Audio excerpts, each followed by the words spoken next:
Mga kababayan, ang pambansang awit ng Pilipinas.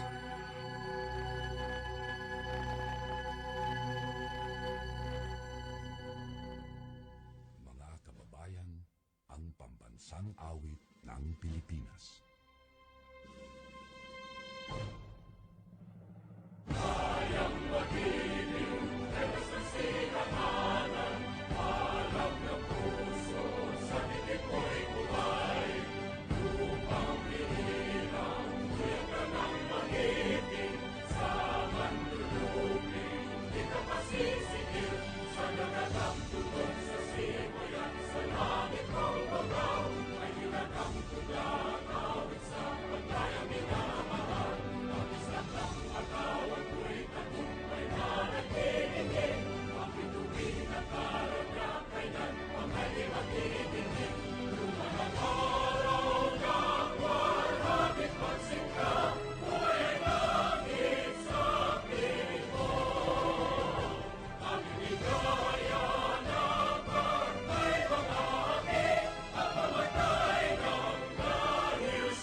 Ikaw ba stress?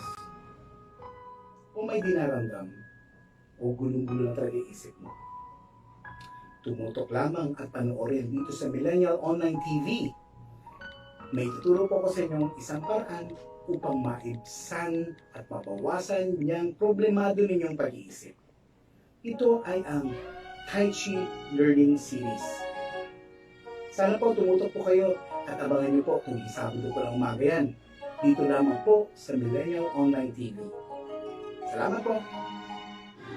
Barangay, pangunahing unit ng pamahalang lokal kung saan dito pinag-uusapan ang bawat sinalog ng mga residente ng bawat barangay. Dito rin pinag-uusapan ng mga piling halal na opisyal na barangay ang mga proyekto para sa kanilang barangay. Kumustahin natin ang panunungkulan ni Kapitan dito sa Dalo Barangay sa Millennial Online TV worldwide, ang katropa ng bawat barangay. At tinatapos ang ating pagpupulong. Maraming salamat po sa inyong pagdalo at tapos na po ang ating session. Hanggang na po tayo. Mga katropa, tunghayan ang kusinero ng bagong milenyo, si Kuya G, at ipagluluto niya kayo ng masasarap na putahe ng pagkain. At para matuto kayo kung paano ito lutuin na pwede mong ihain o ipagbalaki sa iyong mga kaibigan o kamag-anak. Kung ngayon, samahan natin si Kuya G, si Hener Ariesgado, at ituturo niya kung paano lutuin ang mga masasarap na putahe ng pagkain dito lang sa kusinero ng bagong milenyo. Live dito lang sa Millennial Online TV. Tutok na mga katropa.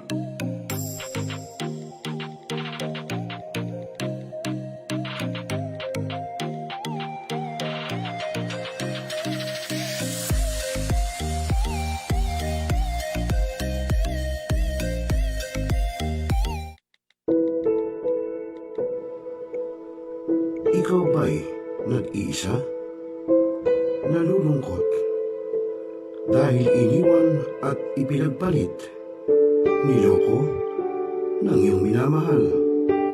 Kung ngayon, i-type sa inyong mga cellphone, Facebook o YouTube man ang Millennial Online TV. Dahil nasa Millennial Online TV na ang online haralista ng bagong milenyo, si Randel Villados.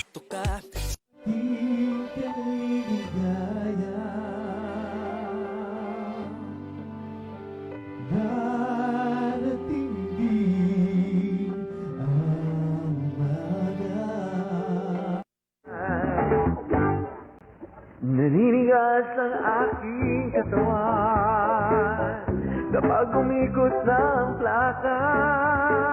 At haharanahin kayo ni Randel ng iba't ibang awitin para maibsan ang iyong inip at kalungkutan kahit nasaan man kayo.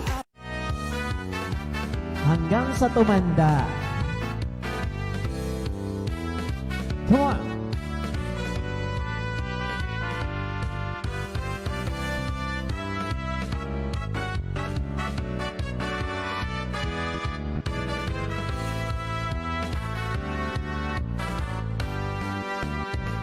Kung tayo'y matanda na, sana'y di tayo magbago.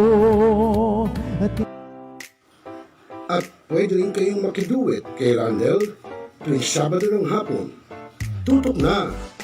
Tawag na mga milenyo! Araw-araw ikaw ang gusto kong kasama.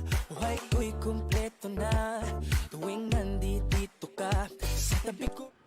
Talakayin, rebisahin, opinyon, palawakin, aksyonan. Kasama si Rosel Lopez, ang inyong katropa, dito lang sa Millennial Online TV. Ang katropa mo sa pagbabalita. Oh, holy night, the stars are brightly shining. It is the night of the dear Savior's birth. Abay, napakalungkot naman ang Pasko na pinatutugtog mo, Joshua. Oh. Anyway, mga kaibigan, magandang hapon po sa inyo. At sa oras nating alas 5:27 po ng hapon, hinapon kami ng ating kasama. Dahil po sa meron po kaming nilakad, meron po kaming pinuntahan na importanteng bagay. At yun po, at kinakailangan namin puntahan yun dahil po yun ay naka-schedule na, no? Hindi po pwedeng mabigo, hindi po pwedeng maudlot, no? Kaya kinakailangan ay talagang puntahan namin. Kaya medyo ginabi po kami, hinapon, yon. So, ganun pa man, magandang hapon po sa inyo. At syempre ngayon po ang Monday edition ng programang Talakayin, Rebisahin, Opinyon, Palawakin, Aksyonan, Tropa. Syempre ako po inyong kasama. Ako pa rin ang inyong magiging kajaming, kakwentuhan, kabarangay, katropa, no? Dito sa programang Tropa, Rosel Lopez. Syempre kasama ko sa technical side, si Joshua Mendoza. Yan. When Christ was born. Oh, now. At nako, malapit na po ang 2022 elections. At ngayon ay nagpopormahan na yung mga Dabarcats, yung mga bida natin, ha? Ay, yung mga politiko na, kayo na bahala magsabi kung yung politiki nyo, pulpol. Basta ako, ayan na, nagpopormahan na. Actually, sa aming paggagala ng ating kasama si Joshua, ay marami kaming nakitang mga nakatapaskil ng mga tarpaulin, di ba? Meron pa doon. Bagong mukha naman, yan ang nakalagay. Si pangalan Alex Castro ba? Ayun, yun ang pangalan sa bandang Bulacan po yun.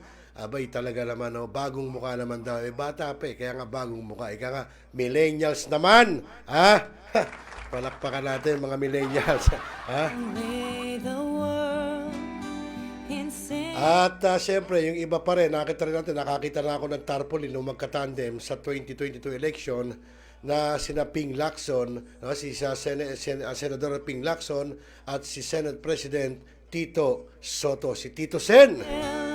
Of hope, the weary world rejoices, for yonder breaks a new and glorious morn.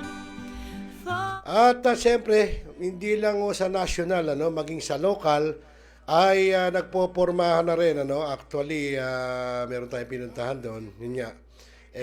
Pero bukas natin itutunghay yung ating pinuntahan doon, yung ating kinuhanan na painting murals doon po sa isang barangay sa Hagonoy, Bulacan. Doon po sa barangay Santo Niño. At yun po, yung makikita nyo mga paintings na yun ay doon po sa pader, sa isang karsada. Actually, yun ay alternate routes lang naman, doon po nakapinta. At syempre, yung iba po, pinupuntahan yun.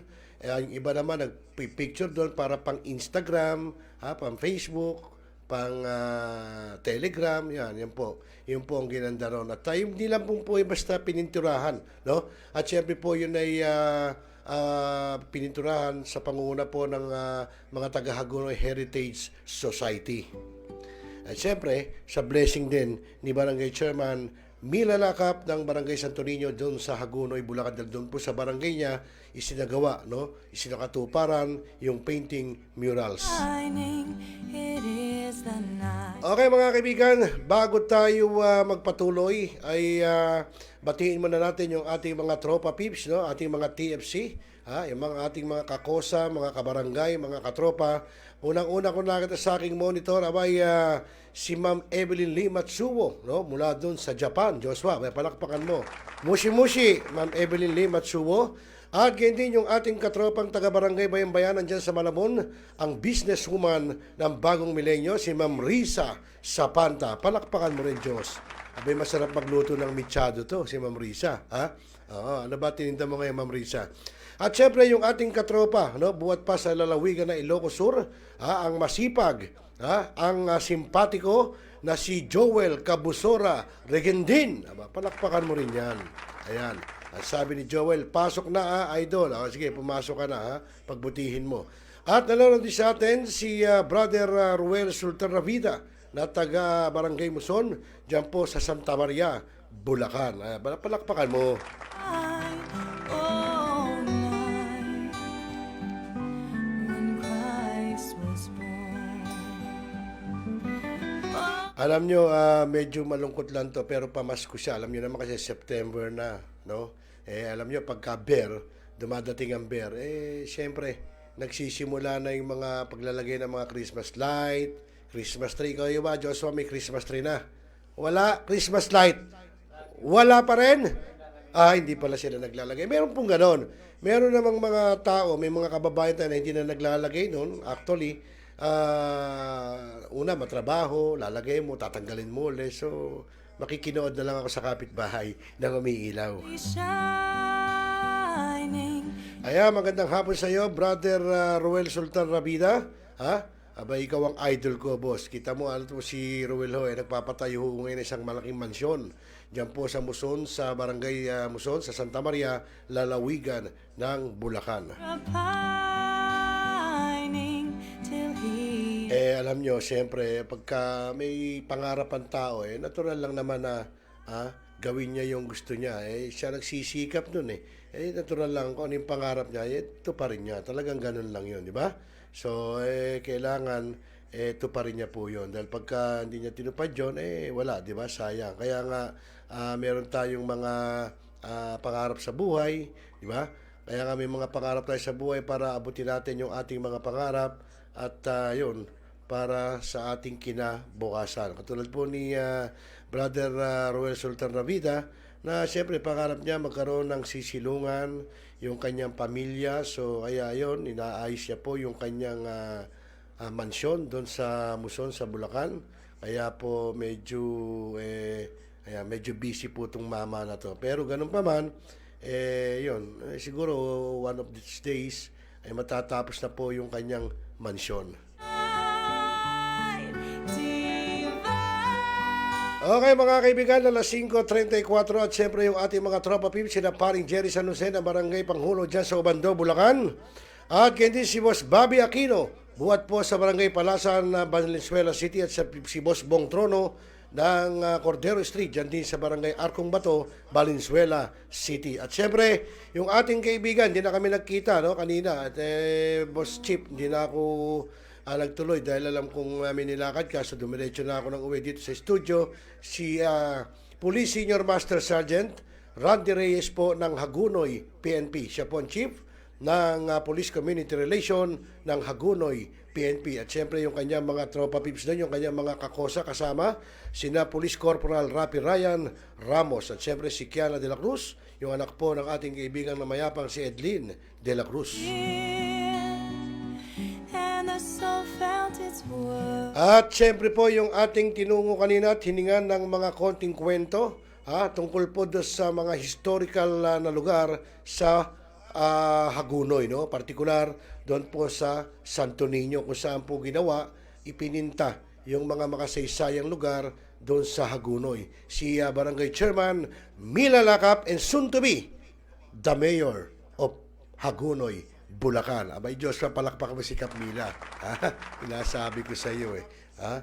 Mamaya po, bukas po, kasi aayusin pa natin yung ating interview sa kanya, yung ating siniyot, kaya bukas po natin ilalabas dito po sa Millennial Online TV, no? Sa programa pa rin, Tropa. At sabi naman ni Ma'am Risa Zapata, hinahatak na nga ang araw sa paparating na Pasko kay bilis ng oras. Huwag ka mag-alala, Ma'am Risa. Ang tanong, sabi nga ni Bossing Vic, ang tanong, ayan, magiging masaya kaya ang Pasko ng bawat Pilipino? Magiging masaya kaya ang Pasko ng mga, sabihin nating, yung mga kapos sa buhay? Di ba? Kasi dumadaan tayo sa pandemya. So, yun ang mga tanong dyan, di ba?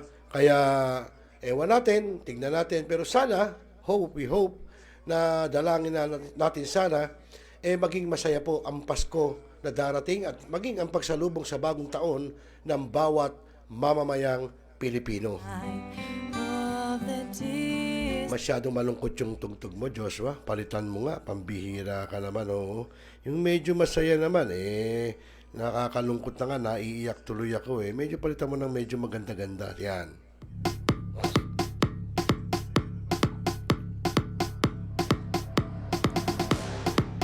Ayan, at nanonood na rin sa atin si Boss Sanidad Pineda ng Barangay Tugatog dyan sa Malabon. Abay, ito po ikaw ba'y tatakbong kapitan? Diyan sa Tugatog. May nagsabi sa akin, tatakbo ka raw kapitan. Tuloy-tuloy mo na ikaw naman ay karapat dapat dahil sa bait mo, sa sipag mo, pwedeng-pwede kang barangay chairman. At sabi sa atin ni Police Senior Master Sergeant Randy Reyes, thank you. Ikaw ang boss ko, Chief Randy. Problema lang kanina, nakakalimutan mo yung nilalambing ko sa'yo. Sa bagay, nagmamadali ka, may dala ka nga namang di bale, babalik pa naman ako dyan Pagbalik ko na lang. May pagpupulong na naman. Aba, sabi raw ni Boss Sanidad Pineda, sabi daw ni Boss Ipe, kumusta? Abay, sabihin mo, okay na okay. Siya nga kamutong okay na okay. Patag na patag. Si Boss Ipe, ang sidekick po ni Kagawad Sanidad Pineda. Talagang patag na patag. Walang kaproblema si Boss Ipe. At kung sinong malupit, tenang siksik ng sustansya ang At nanonood na rin sa atin yung isa po sa tropang kamote, si Josar Lasin ng Caloocan City. Ayan. Ang sabi ni Boss Randy, ni Chief Randy Reyes, pagbalik ko daw. Aba, talagang babalik pa ako dyan, Boss Randy. Salamat. At pagbabalik ko dyan, talaga namang ako'y talagang mag-uusap tayo dahil tsaka wala ka nang isinesend sa akin ng mga wala naman tinotokhang dyan. Gusto ko yung mga may tinotokhang pa Alam mo, itong si Chief Randy ho kasi, nung kami, ako po yung nasa TV5 pa at nag-e-ere at nagre-report, talaga pong napakarami naming istorya dyan po sa Hagunoy, no? Yung mga pasaway na mga drug addict, mga drug user, pusher, mga ayaw tumigil, yun, awa ng Diyos, sila po'y 6 feet below the ground na, di ba? Ganun lang yun. Anyway, tama lang yun, kung tatanungin, minsan kasi human rights, masyado sino ba yung napatay? Lumaban Paano gagawin? Kahit ako pulis, papayag ba ako na magpauna dyan sa mga tinamaan ng lintik na yan? Natural, hindi. May pamilya ako Ngayon sila, hindi naman sila dapat mangyaring mamatay kundi sila lumaban. Ang problema, lumalaban. So, di ba? Ganun lang ho yun. Milib at kung sinong malupit, tenang siksik ng sustansya ang dala. Parang alam nyo, kapag ho ganyan, alam nyo, nung araw, sa totoo lang, nung panahon po ng Pangulong Ferdinand Marcos, ay wala hong ganyan-ganyan. Wala hong ganyan-ganyan na lumalaban sa otoridad, lumalaban sa pulis ang mga kriminal. Kundi po, basta nung araw po, takot po ang tao. O hindi naman lahat, kundi yung mga may ginagawa lang masama ay takot po sa otoridad.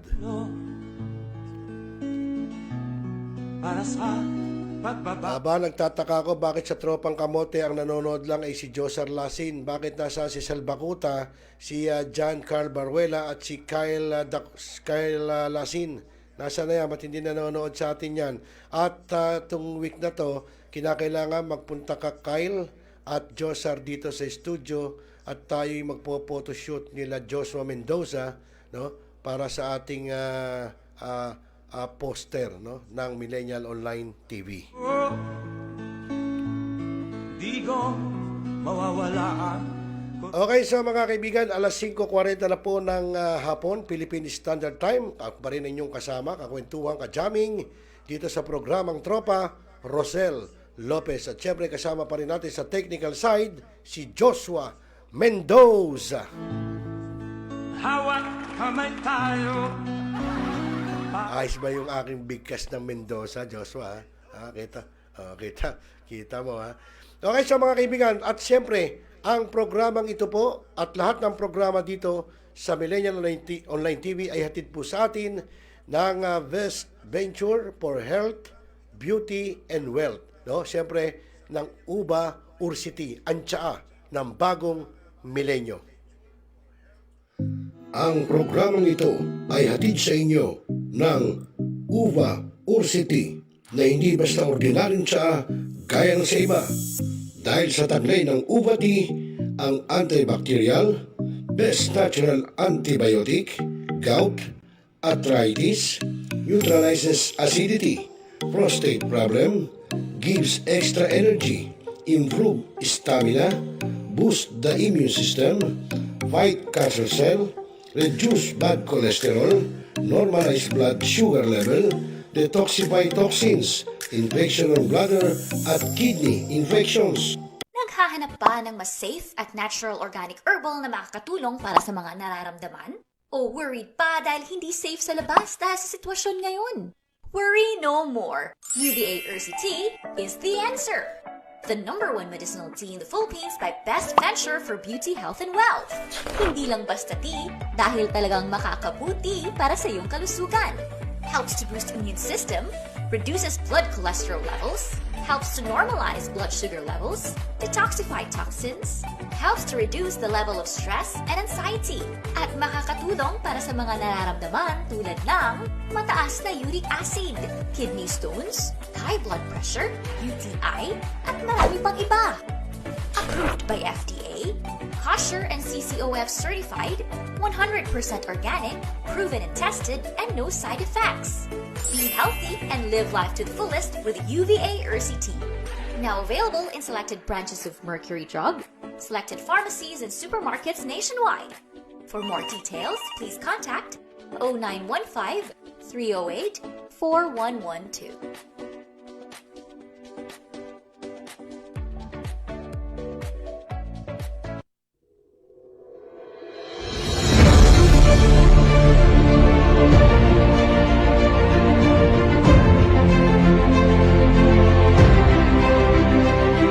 Other studies revealed that Yuba Ursi also prevents hyperacidity and peptic ulcer by inhibiting the growth of what we call H. pylori or Helicobacter pylori, which has been found to be the most common cause of peptic ulcer. So meaning, if you take a regular glass of this Yuba Ursi tea, then what happens is that if you're suffering from hyperacidity, chances are you will improve and neutralize the excessive acids in the body, particularly in the stomach, that will help prevent you from getting into severe hyperacidity and later on develop peptic ulcer disease.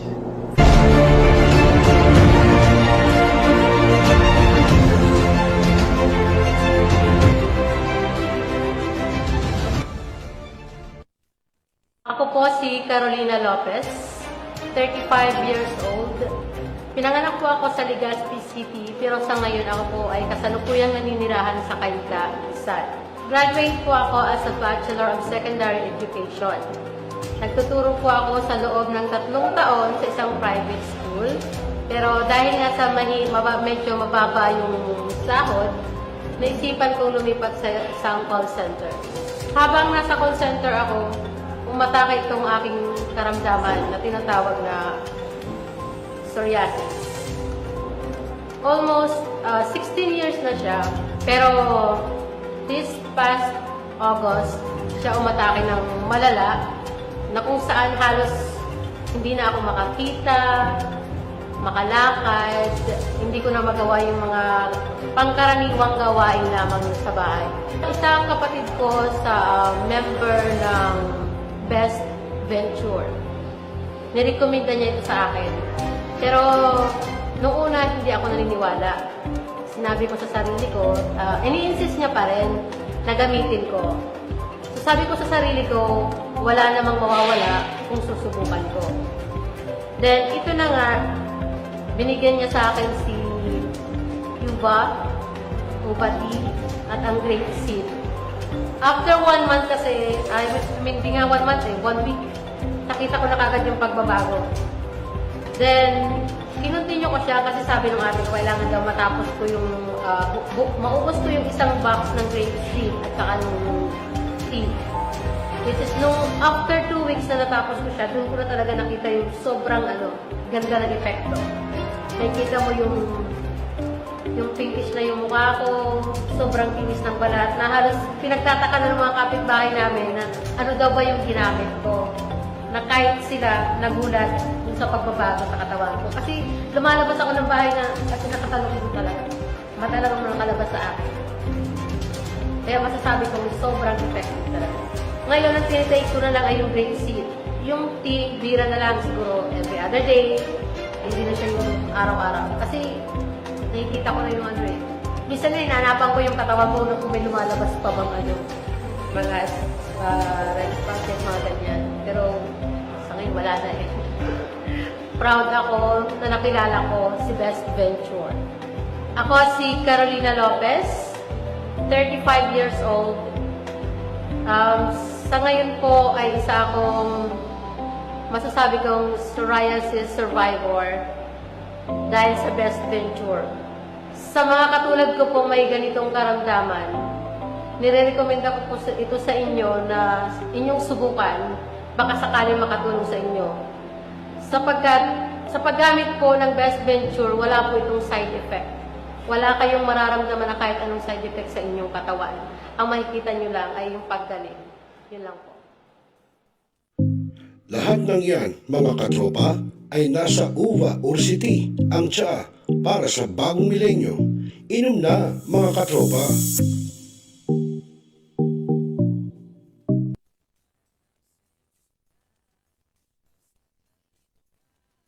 Ako'y liligaya. Minuto naghihintay ng tawag mo. Marinig ang boses mo. Masaya't kontento na ako.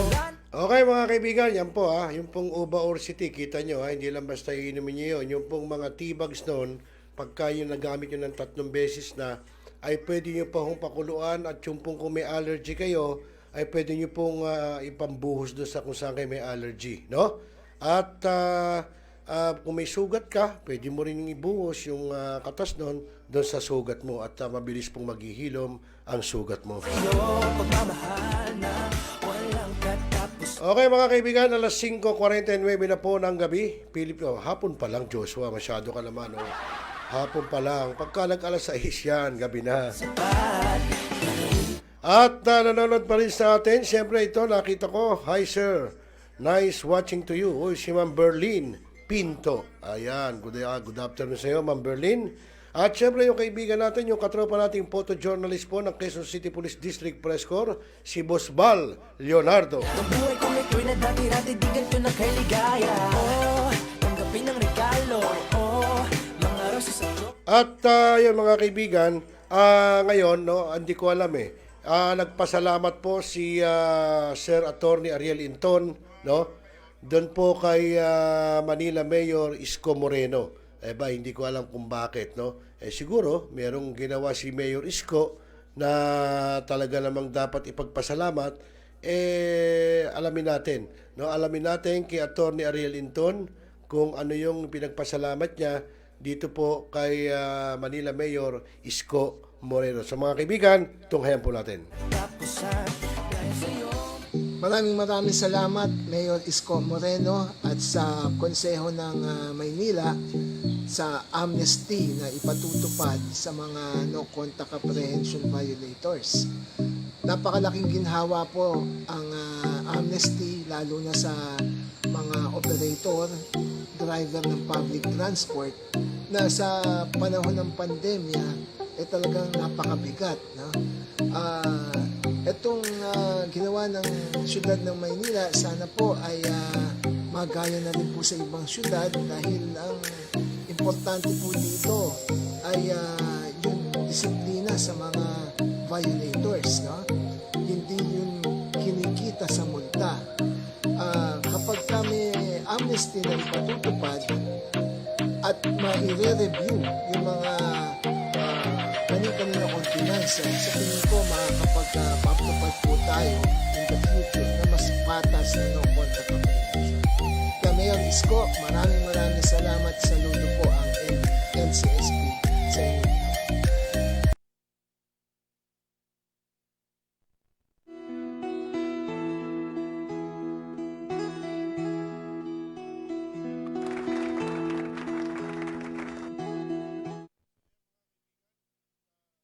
Wala akong gripo. Ayan mga kaibigan, at narinig po natin yung pagpapasalamat po ni Atty.INTON, no, na siya pong presidente ng Lawyers for Commuter Safety and Protection kay Manila Mayor ISKO Moreno. May palakpak kami si Mayor ISKO. Ayan mo, alam mo ito si Mayor ISKO ay pinupush, no, para tumakbo po sa presidential race sa 2022 national elections. Pangulo para sa pagbabago. Sawa na ang At siguro mga kaibigan, after niyan bago natin itong high yung yung kay hindi, sige, yun muna ako kasi meron pong ginanap kamakailan na anibersaryo sa Campo Crame, no? Ito po yung kina-105 na taong anibersaryo ng Police Service ng Philippine National Police. Siyempre, pinangunahan po ito ng hepe ng pambansang pulisya, si Police General Guillermo Lorenzo T. Eliazar. Siyempre, dito po, binida niya yung mga pinarangalan, dapat parangalan, yung mga nawala sa pwesto ng mga kapulisan din. So, doon makikita natin at maririnig natin na kung sino-sino ba ito. Siguro ko ito, mga nag-viral, napanood nyo. No? So, mga kaibigan, panoorin po natin itong ngayon at siyempre kayo po bilang magbigay ng inyong reaksyon tungkol po dito sa ginawang 105th Police Service Anniversary ng Philippine National Police. So mga kaibigan, panoorin natin.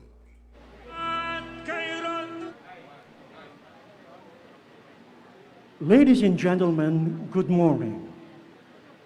We will begin with today's program, the 120th Police Service Anniversary, with this year's theme, Hangad sa Kalinisan sa Kapulisan, Kapaligiran at Komunidad, iba yung gampanan para sa pangkapulisang integridad. Joining us are the D staff, personal staff, regional directors, provincial directors, district directors, city directors, chief of police all over the country, and who are being broadcast live via official Facebook page of the Philippine National Police.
The ceremony begins.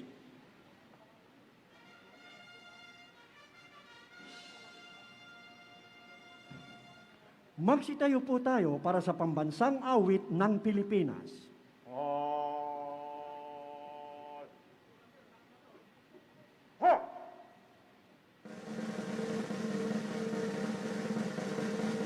Mga kababayan, ang pambansang awit ng Pilipinas.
Please remain standing for the ecumenical prayer to be delivered by Police Brigadier General Jason Ortizo, Director, Chaplain Service. In the silence of our hearts, let's bow our heads and be aware of God's loving presence. Let us pray. Almighty God, we gather together with praise and thanksgiving for all that you have done for us. We thank you for the days that passed with all our success, and we are all the more grateful for your never-ending guidance to the PNP until our 120th Police Service Anniversary celebration with the theme, Hangad na Kalinisan sa Kapulisan, Kapaligiran at Komunidad, Ibayong Gampanan para sa Pangkapulisang Integridad. Ardently we pray that the spirit of this historic celebration would inspire us to fulfill our mandate to serve and protect without fear or favor. Bestow your perpetual blessings to the entire PNP organization, headed by our beloved Chief PNP, Police General Guillermo Lorenzo Tolentino Ilyasar, as much as we fortify our service with the theme of our celebration. Bind us all with your ever-saving grace, so that whatever we do and wherever we go, may your divine providence and sacred healing encompass us, keeping us safe and blessing our way as we remain committed to our sworn duties and responsibilities, resilient as ever, even in the midst of pandemic. Finally, we beseech for your special blessings upon our guest of honor and speaker, Secretary Eduardo M. Anyo, who is ably represented by Undersecretary Bernardo C. Floresi Jr., Undersecretary for Peace and Order, DILG. Grant that his ascendancy upon us would steer the PNP organization towards the betterment of the service, and with him, the PNP organization will march forward with dignity, honor, and pride. All this we submit unto you for the glory of your heavenly kingdom. Amen. Amen. Please be seated.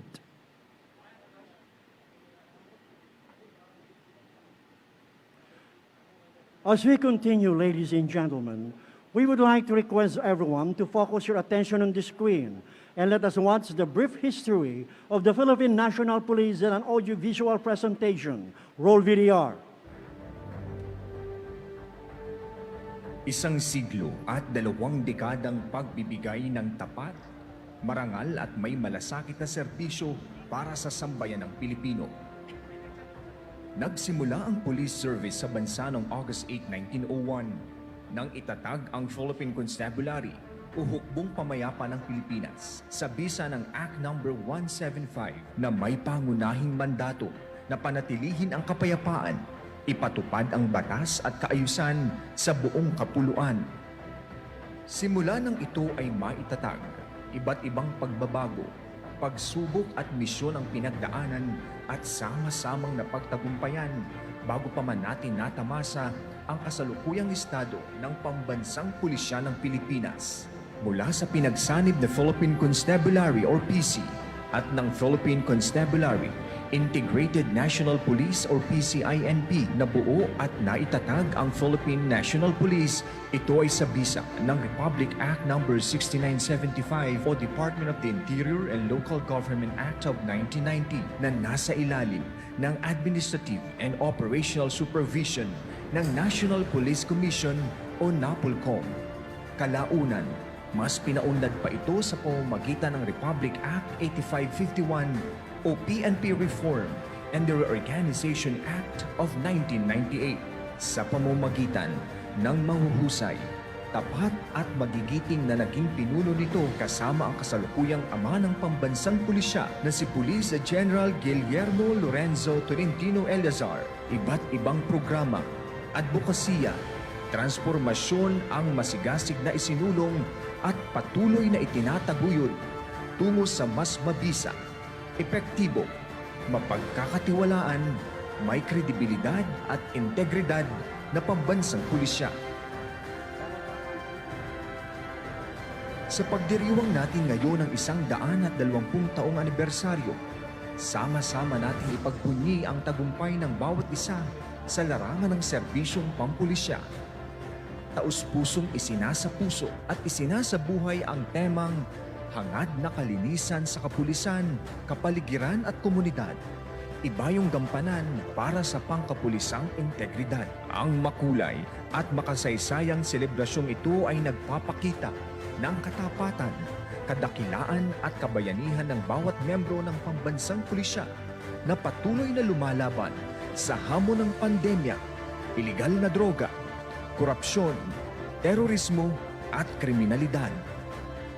Sa pamumuno ng kasalukuyang liderato, kasama ang buong hanay ng pambansang pulisya, ay mas pinalakas at pinaigting ang pagbibigay serbisyo sa mamamayan sa anumang panahon, pagkakataon at tawag ng tungkulin. Sa ipinatutupad na Intensified Cleanliness Policy Program, ay mas tinututukan ng pulisya ang paglilinis sa mga opisina, sa mga miyembro nito, at sa komunidad bilang mukha ng tapat at malinis na serbisyo. Malinis na opisina at maayos na hanay tungo sa tahimik at maunlad na pamayanan. Katuwang ang iba't ibang sektor at grupo na tumutulong at sumusuporta sa buong hanay ay mas sumigla at nanumbalik ang tiwala ng sambayan ng Pilipino sapagkat kanilang nakikita, nararamdaman at nararanasan ang tunay na malasakit at puso sa pagsiservisyo ng mga alagad ng batas. Sa bawat sakripisyo, dedikasyon at kabayanihang ipinamalas ng mga pulis, noon pa mang unang panahon hanggang ngayon ay sumasalamin sa di matatawarang serbisyo at pagmamahal sa bayan. Ang mga tagumpay at kabiguan na kanilang pinagdaanan ay lubos na nagpapalakas sa katatagan at determinasyon para sa patuloy na hangarin na kalinisan sa kapulisan, kalinisan sa kapaligiran, at kalinisan sa komunidad tungo sa pambansang pulisya na may mataas na disiplina at integridad. Sa tulong at suporta ng pamahalaan at ng komunidad, patuloy ang pambansang pulisya na tutugon at aaksyon sa malawakang pangangailangang pangkaligtasan, pagsuong sa iba't ibang tawag ng tungkulin, at pagharap sa iba't iba at mga bagong krimen, dala ng pabago-bagong takbo ng panahon at pag-usbong ng makabagong teknolohiya. Maaasahan nyo na ang kapulisan ay patuloy nagaganap sa sinumpaang tungkulin, mananatiling kakampi at tagapagtanggol ng sambayanang Pilipino. Mga pulis na makadiyos, makabayan, makatao at makakalikasan, na handang ialay ang nag-iisang buhay sa ngalan ng tapat, totoo at malinis na serbisyo. Mula noon hanggang ngayon at sa susunod pang henerasyon, ang pambansang pulisya ay mananatiling matatag at nagkakaisa sa pagharap sa anumang hamon ng serbisyong pampulisya.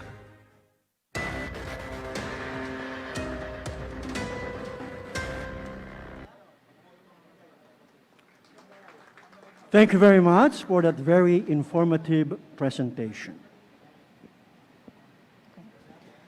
And now, to give his welcome remarks, let us give a warm applause to the Chief of the Philippine National Police, Police General Guillermo Lorenzo Eleazar. To our guest of honor and speaker, our Secretary of the Interior and Local Government, Secretary Eduardo Año, who is joining us online, now ably represented physically by the Undersecretary of Peace and Order of the ALG, Undersecretary Bernardo Flores Jr., sir. To the members of the Command Group, the Deputy Chief PNP for Administration, Police Lieutenant General Joselito Veracruz. To our Deputy Chief PNP for Operations, Police Lieutenant General Israel Bong Dixon. To the Inspector General of Internal Affairs Service, Attorney Alpigar Triambulo. To the commanders of the different area police command. To the members of the directorial staff and my personal staff. To the directors of the different national support units. To all the regional directors joining us online, with all the district directors of NCRPO, all the provincial directors and city directors nationwide, as well as the thousands of the chiefs of police and station commanders all over the Philippines. To our other special guest here, the Officers Ladies Club, led by its advisor, my better half, Lali Eleazar. To its president, Ms. Letlet Cruz. To the other awardees and deserving recipient of PNP awards. To other senior officers, all police commissioned officers, non-uniform personnel, as well as other guests in virtual attendance. The Ambassador Extraordinary and Plenipotentiary of the Embassy of the Peoples of China, His Excellency Wang Zilian, Undersecretary Jonathan Malaya, the USEC for Plans of Public Affairs and Communication of the ALG, Assistant Secretary Edgar Galbante, the Chief of Land Transportation Office, National Security Advisor and Director General, Secretary Hermoenes Esperon Jr., Director of National Bureau of Investigation, Director Eric Distor, our former Chief PNP, Police General Archie Francisco Gamboa, Brigadier General Roberto Capulong of the Philippine Army, the members of the National Advisory Group for Police Transformation and Development, particularly our NAPOLCOM Commissioner, Commissioner Zenoida Brosas, the founder and CEO of Game Changer Strategic Apubay Management Services, Police Brigadier General Noel Alvarez Baraceros, Honorable Margarita Wico, Philippine Red Cross Rizal Chapter, other members of the Diplomatic Corps, officials and representatives of other government agencies, local chief executives, council of elders, members of different PNP advisory councils, the PNP community partners and stakeholders nationwide, all other distinguished guests, members of the media, those who are joining us online and watching us, ladies and gentlemen, magandang umaga po sa ating lahat. Our job as police officers is one of the most challenging forms of public service. What we do, how we think, and how we behave are always a special concern for the people in the community, even if we are off duty. For our friends in the traditional media, to the point that we even have a special segment in their daily newscasts under police reports, and for the people in social media here and abroad. And what makes our profession even more special is that one single act is always perceived as a reflection of the entire organization. Kaya nga, isang pagkakamali lang ng isang pulis, burado ang lahat ng mabuting ginawa ng mahigit 222,000 sa ating hanay. Indeed, every day is a make or break day for the Philippine National Police. This may sound unfair, but on a brighter side, it reflects the high public expectations that we should live up to, not only as police officers, but especially as public servants. As we finally celebrate our 120th Police Service anniversary today, let us reflect on the accomplishments and good deeds in the past year in order to serve as an inspiration, not only for the next year, but also for the rest of the years to come. One of the biggest accomplishments that we achieved is the confiscation of more than 6 billion peso worth of illegal drugs and the counting of more than 24,000 drug personalities, including the neutralization of 11 big-time drug traffickers, including the appointment of the international drug syndicate in the Philippines during our recent accomplishments in Zambales, Bataan, and Cavite. What is notable in this campaign against illegal drugs was that we were able to showcase the importance of coordination and interoperability among the government's law enforcement agencies that started when we finally came up with the coordination agreement with the PDEA, which was signed last July. We also arrested 24,172 wanted individuals that include high-profile personalities with monetary reward. And in our efforts for transparency and accountability, we started distribution of body-worn cameras in various police stations nationwide. But we should also recognize every good deeds that did not only go viral, but also show the real meaning of police service. Mula sa pagkapaanak ng ilan nating pulis sa iba't ibang lugar, sa paghahatid ng may sakit, ng mga gamot, pagkain at iba't ibang tulong sa ating mga kabayan sa mga liblib na lugar sa panahon ng pandemya, hanggang sa paglalagay ng buhay natin sa alanganin upang isalba ang buhay ng iba. And of course, those who died in the line of duty. Let us take time to honor them, as well as those who succumbed in the fight against the coronavirus. Those in the front line to win the fight against COVID-19, and special mention to our medical frontliners who have been tirelessly and unselfishly taking care of our personnel. Indeed, the tradition of valor, service, and sacrifice lives on in the Philippine National Police. And there is no better way to pay tribute to our police heroes who embody these ideals than to follow in their footsteps and carry on with the gallant service they have displayed. But our police service anniversary is not only about accomplishments and good deeds in our ranks. It is also a reflection of what we failed to do and the things that put us in bad light in order to serve as lessons to improve our services to the Filipino people. Mula sa simpleng misbehaviors ng ilan nating kasamahan, mga nahuhuli ng ngongotong at nasa tupadahan, hanggang sa malagim na krimeng kasilangkutan ni na Jonel Nuesca at ni Hensi Sinampan. These should all be factored in as we strive to further professionalize our organization and convince our kababayan that these bad deeds have no place in our organization. It is only when we acknowledge that there is a problem that we could find the best solutions in order to prevent the repeat of these problems and eventually shield our beloved PNP from the negative repercussions. Hangad na kalinisan sa kapulisan, kapaligiran at komunidad, iba yung gampanan para sa pangkapulisang integridad. Ang tema ngayong taon ay sumasailalim sa ating adhikain na linisin at itaguyod ang integridad ng pambansang pulisya sa kabila ng pandemyang ating kinakaharap.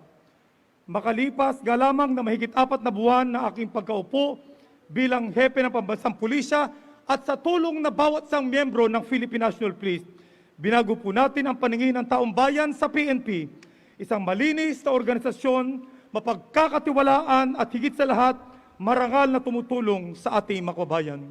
And this is through our intensified cleanliness policy, which we launched since day one of my tour of duty and which is anchored on the basic concept that a clean and dedicated public service starts from within our organization and will eventually reflect on how we do our job and accomplish our mandate for the Filipino people that we serve. Kaya sa recruitment pa lamang ay binago na natin ang sistema at pinalakas ito ng mabilis na aksyon laban sa mga tiwali na hindi dapat kabilang sa ating hanay. The true measure of public service o police service is the appreciation, the trust, the confidence, and the respect of the people we serve. Kaya naman kahit late ang ating police service anniversary celebration dito sa Camp Crame, due to strict quarantine measures in Metro Manila, I made sure that the true spirit of our anniversary is understood and celebrated by our personnel on the ground because our police stations and officers in various parts of the country are the two front lines of our police service. Hindi dito sa national headquarters, hindi rin sa mga police regional headquarters, at hindi rin sa provincial headquarters o offices pupunta ang ating mga kababayan para humingi ng tulong at kung meron silang idudulog, kung hindi sa mga police station and police community precinct. So, in celebration of our 120th Police Service anniversary this year, we brought the national headquarters to the police stations across the country to send a message that each and every police personnel on the ground is the force and symbol of the PNP bilang mga pulis ng Pilipino. The true spirit, ang totoong diwa ng police service is being celebrated every day in our police stations. And that every day is a police service day. Mabuhay ang PNP. Maraming salamat po. Thank you very much, sir.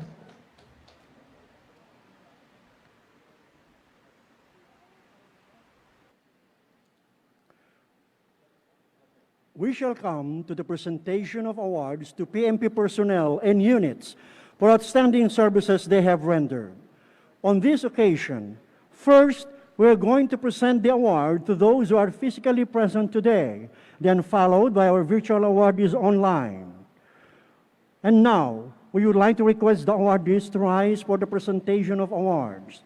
To present the award is Secretary Eduardo Año, Department of the Interior and Local Government, represented here today by Undersecretary Bernardo Flores Jr., Undersecretary for Peace and Order.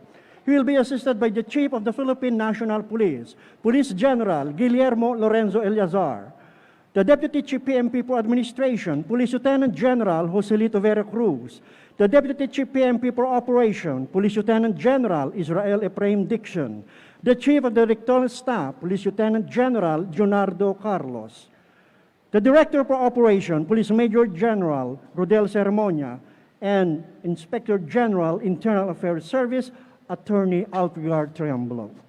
May I request our presenter to please rise for the presentation of awards.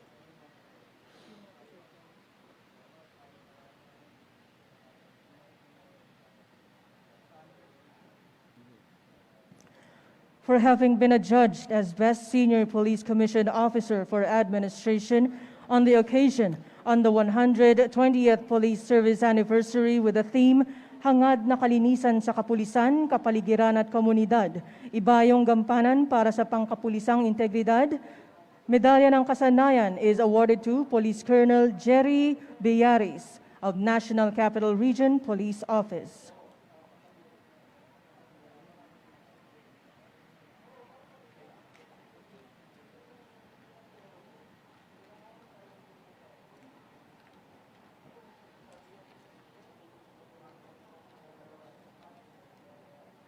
An achievement award is also presented.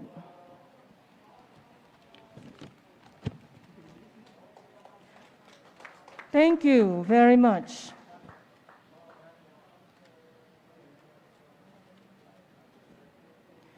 For having been adjudged as Best Senior Police Commission Officer for Operations, Medalya ng Kasanayan is hereby awarded to Police Colonel Serafin Fortuno Petalio II of Pro Calabarzon.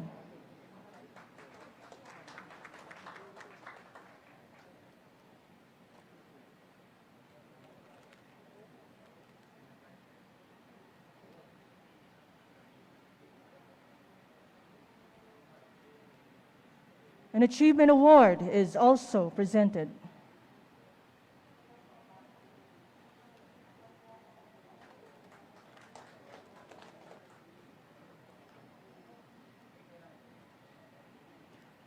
For having been adjudged as the Best Police Regional Office for its exemplary performance in upholding the PNP mission of enforcing the law, preventing and control crimes, maintaining peace and order, and ensuring public safety and internal security with the active support of the community. Award of Excellence is presented to Police Regional Office 3. Receiving the award is Police Brigadier General Valeriano de Leon, Regional Director.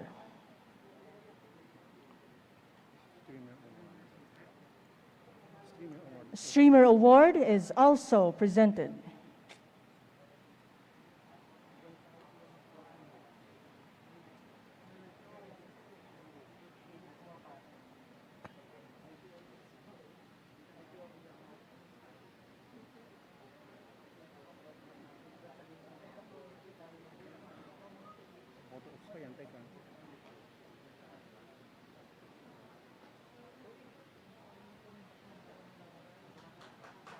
Thank you very much. For having been adjudged as the Best National Administrative Support Unit for its exemplary performance in personnel logistics, controllership, research and development, doctrine development, and information technology management, Award of Excellence is presented to Engineering Service. Receiving the award is Police Brigadier General Abelardo Matiliano, Director, Engineering Service.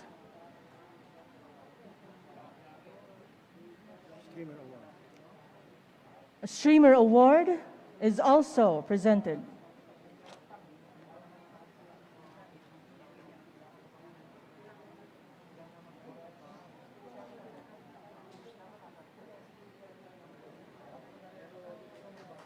Thank you very much.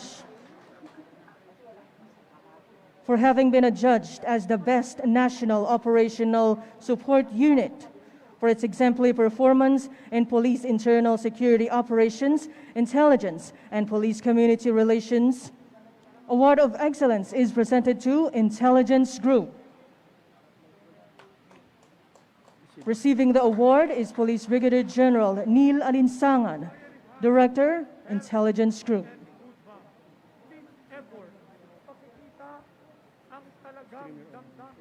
Streamer Award is also presented.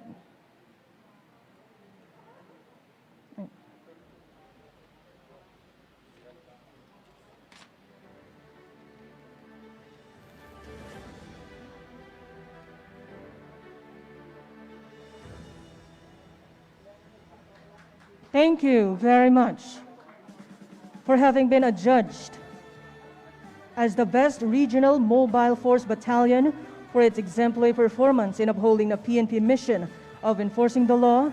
Award of Excellence is presented to Regional Mobile Force Battalion Calabarzon.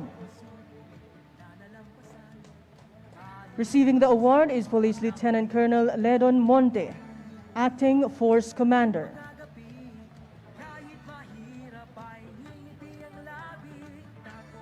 A streamer award is also presented.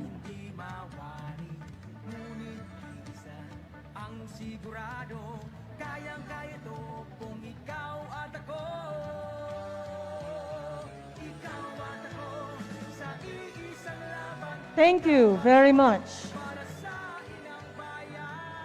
In recognition of her exemplary dedication to duty for the establishment and management of the DOH-accredited NCRPO Special Care Facilities, special award is presented to Police Lieutenant Colonel Beverly De Guzman, Chief Medical Dispensary, Regional Medical and Dental Unit, National Capital Region.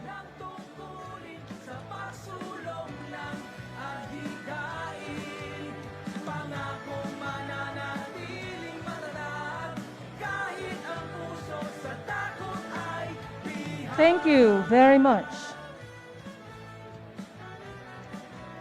In recognition of his exemplary dedication to duty and the following exceptional accomplishments for organizing the AFCU NCR COVID-19 Response and Medication Unit managing COVID-19, special award is presented to Police Lieutenant Colonel Christopher Melchor, Officer in Charge, Aviation Security Unit, National Capital Region.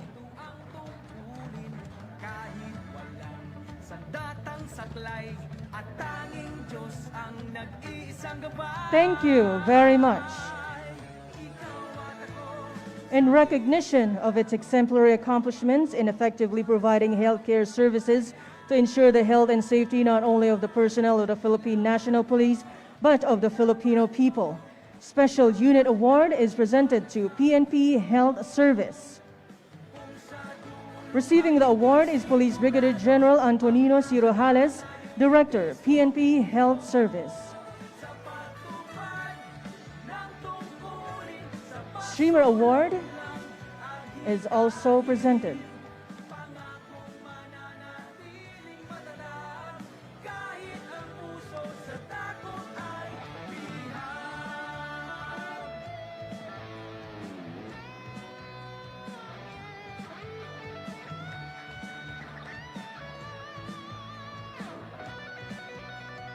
Thank you very much. In recognition of its exceptional and meritorious service for providing technical support to the investigators on case for the conduct of crime scene processing and forensic laboratory examinations, Special Unit Award is presented to PNP Crime Laboratory. Receiving the award is Police Brigadier General Pascual Munoz Jr., Director, PNP Crime Laboratory. A Streamer Award is also presented.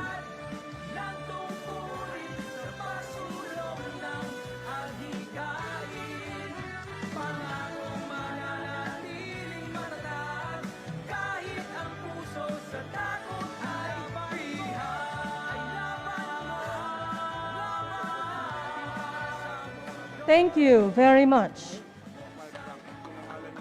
In recognition of its sustained intelligence-driven and high-impact anti-illegal drug operations, Special Unit Award is presented to PNP Drug Enforcement Group. Receiving the award is Police Brigadier General Remus Medina, Director, PNP Drug Enforcement Group. A Streamer Award is also presented.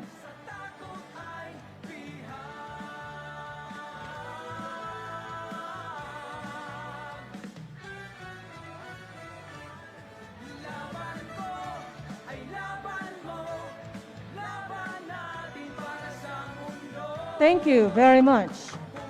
In recognition of its exemplary accomplishments for effectively managing the security and law enforcement response of the Philippine National Police and other involved units of the Armed Forces of the Philippines, Philippine Coast Guard, and Bureau of Fire Protection to mitigate the effects of the COVID-19 pandemic and promote safer communities.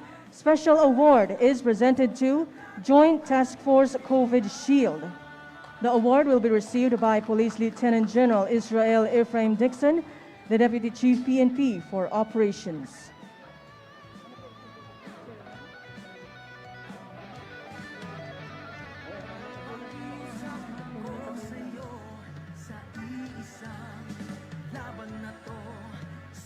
Thank you very much. In recognition of its exemplary administration of logistics response and deployment of PNP personnel who served as frontliners in several checkpoints and health facilities, as well as supervision of all PNP-led RT-PCR laboratories and PNP-operated COVID-19 testing facilities and deployment of medical reserve forces. Special award is presented to PNP Administrative Support to COVID-19 Task Force. The award will be received by Police Lieutenant General Joselito Veracruz, the Deputy Chief PNP for Administration.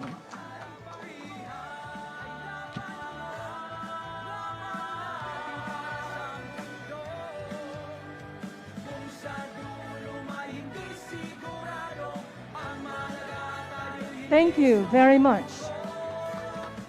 In recognition of his meritorious dedication and commendable accomplishments as the Director for Police Community Relations from October 7, 2020 to September 15, 2021, special award is presented to Police Major General Rodel Sermonia, the Director for Police Community Relations.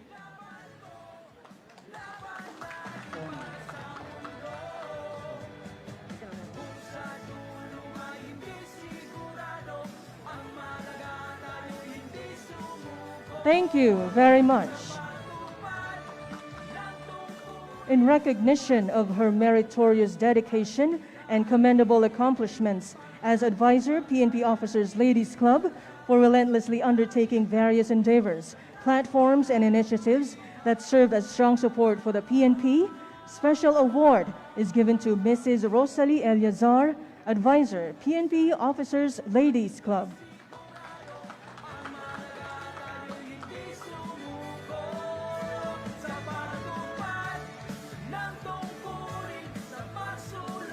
Thank you very much. In recognition of its meritorious dedication and commendable accomplishments for relentlessly undertaking various endeavors, platforms, and initiatives that serve as strong support for the PNP, special award is presented to PNP Officers Ladies Club. The award will be received by Mrs. Leticia Cruz, President, PNP Officers Ladies Club.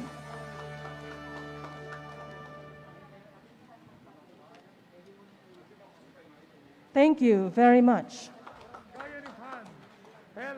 And in recognition of his conspicuous courage and gallantry in action and his selflessness, commitment, and dedication to service at the risk of his own life above and beyond the call of duty exhibited in his response to a fire emergency at Logistics Support Service, Transport Management Division on January 8, 2021, special posthumous promotion is given to Police Master Sergeant Amado Dalit Ormilon Jr.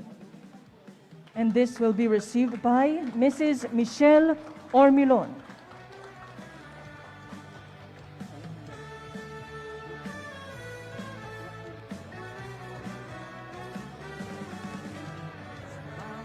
Ladies and gentlemen, that is the fire truck of the Philippine National Police.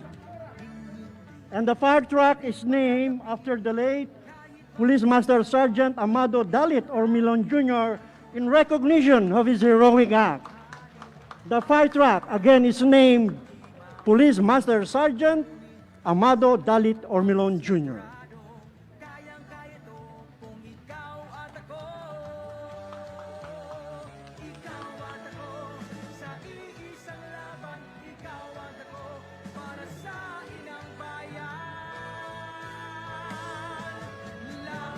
Thank you very much. A warm applause to all the awardees, and I would like to request our presenters to take the respective seats for the continuation of our virtual awardees.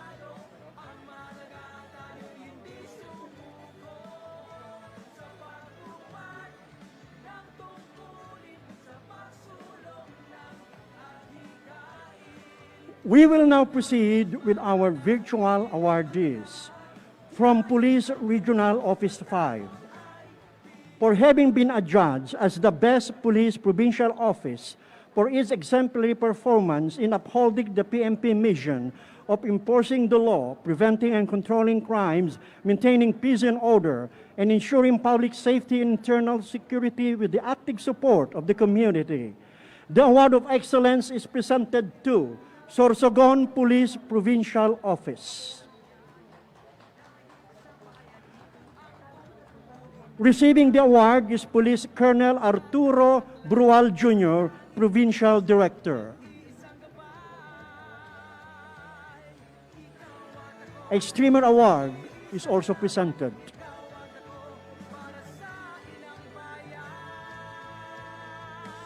Thank you very much.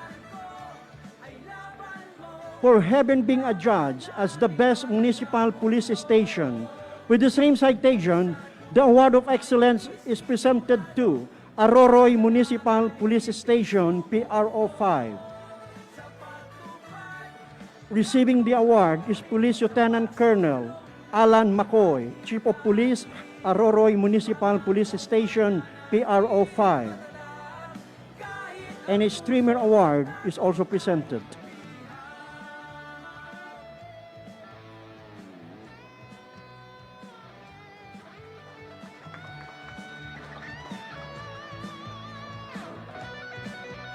Thank you very much.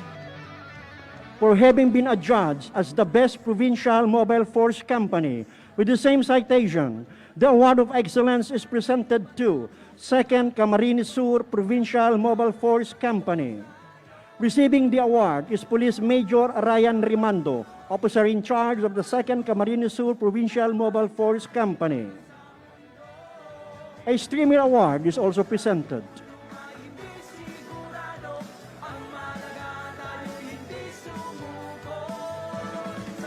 Thank you very much.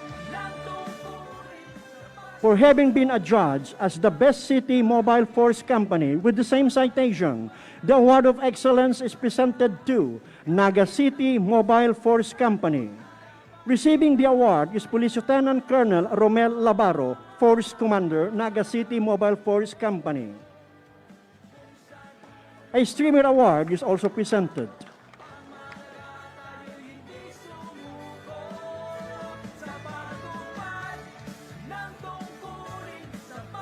Thank you very much. From Police Regional Office 12, for having been adjudged as the best Junior Police Commission Officer for Operations on the occasion of the 120th Police Service Anniversary, the Medalya ng Kasanayan PNP Efficiency Medal is hereby awarded to Police Lieutenant Colonel Hoover Antonio, ODAS 18893, PRO 12. An Achievement Award is also presented. Thank you very much. For having been adjudged as the best Junior Non-Commissioned Officer for Operation on the occasion of the 120th Police Service Anniversary, the Medalya ng Kasanayan PNP Efficiency Medal is hereby awarded to Police Corporal Gary B. de Guzman, PRO 12.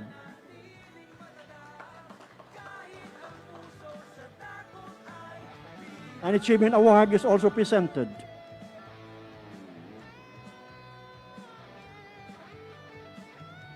Thank you very much. In recognition of the exemplary dedication to jury for being the Speaker's Bureau Team Leader of the Provincial Community Affairs and Development Unit of the Sultan Kudarat PPO, facilitating the Oplan Yaw-Yaw on COVID-19, implementing Gulay para sa Magandang Buhay and other community mobilization program in geographically isolated disadvantaged areas, the special award is presented to Police Lieutenant Gladys Bansuelo, Police Community Relation Officer, Sultan Kudarat Police Provincial Office, PRO 12.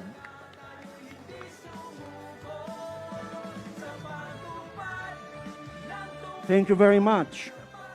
From Police Regional Office 11, for having been adjudged as the best city police office for its exemplary performance in upholding the PNP mission and functions, the award of excellence is hereby presented to Davao City Police Office. And receiving the award is Police Colonel Kirby John Kraft, City Director. A Streamer Award is also presented.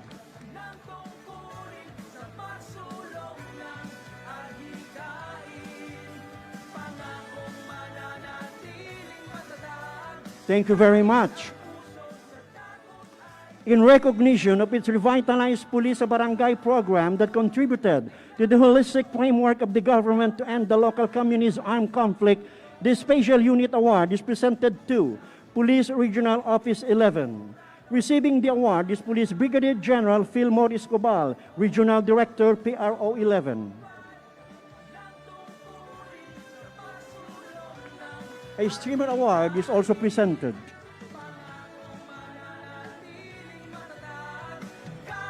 Thank you very much. From Police Regional Office 2, for having been adjudged as the best junior police commission officer for administration on the occasion of the 120th Police Service Anniversary, the Medalya ng Kasanayan PNP Efficiency Medal is hereby awarded to Police Lieutenant Colonel Ernesto Nevalasca Jr., PRO 2. An Achievement Award is also presented. Thank you very much. For having been adjudged as Best Senior Police Non-Commissioned Officer for Administration on the occasion of 120th Police Service Anniversary, the Medalya ng Kasanayan PNP Efficiency Medal is hereby awarded to Police Executive Master Sergeant Roberto de Los Angeles, PRO 2. An Achievement Award is also presented. Thank you very much. From Police Regional Office 6, for having been adjudged as the best component city police station for its exemplary performance in upholding the mission and functions, the award of excellence is presented to Rojas Component City Police Station, PRO 6. Receiving the award is Police Lieutenant Colonel Aaron Palomo, Chief of Police. A Streamer Award is also presented.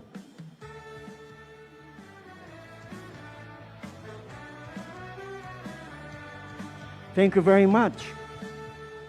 In recognition of her exemplary dedication to duty and exceptional accomplishment, the special award is presented to Police Staff Sergeant Maria Filomena Flores, PRO 6, Police Community Relation PNCO, San Carlos City Police Station, Negros Occidental, PPO, PRO 6.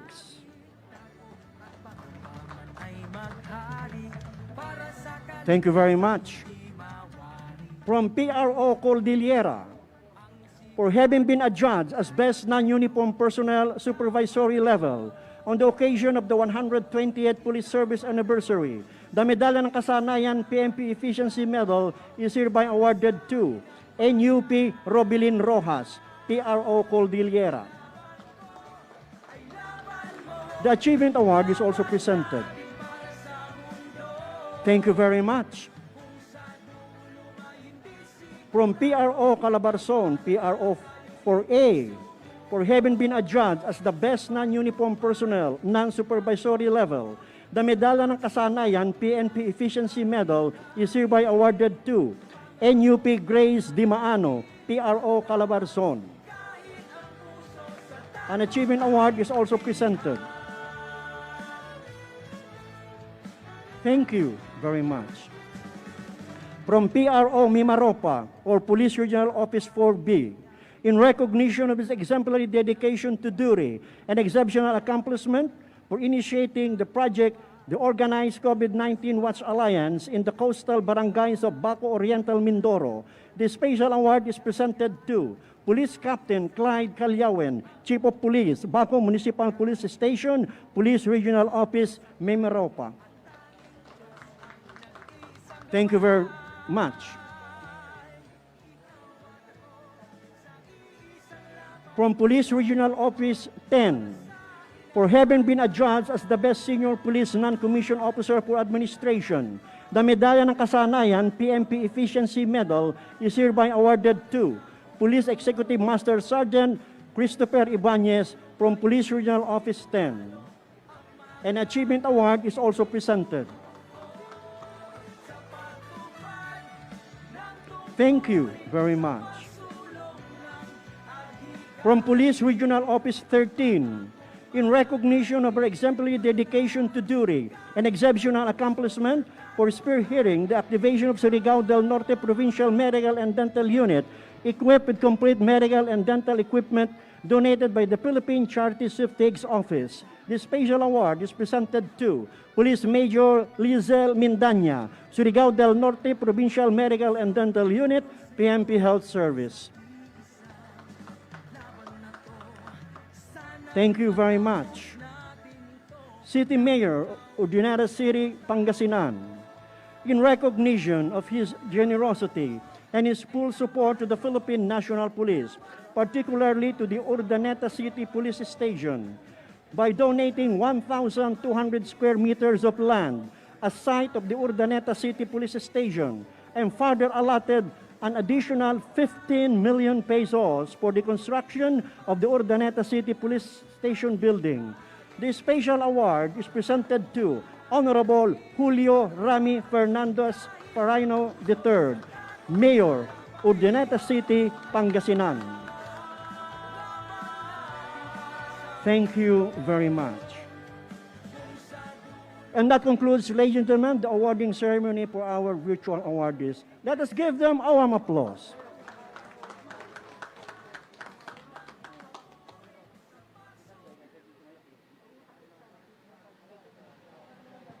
At this juncture, to introduce our guest of honor and speaker, may we request the Chief of the Philippine National Police, Police General Guillermo Lorenzo Eleazar.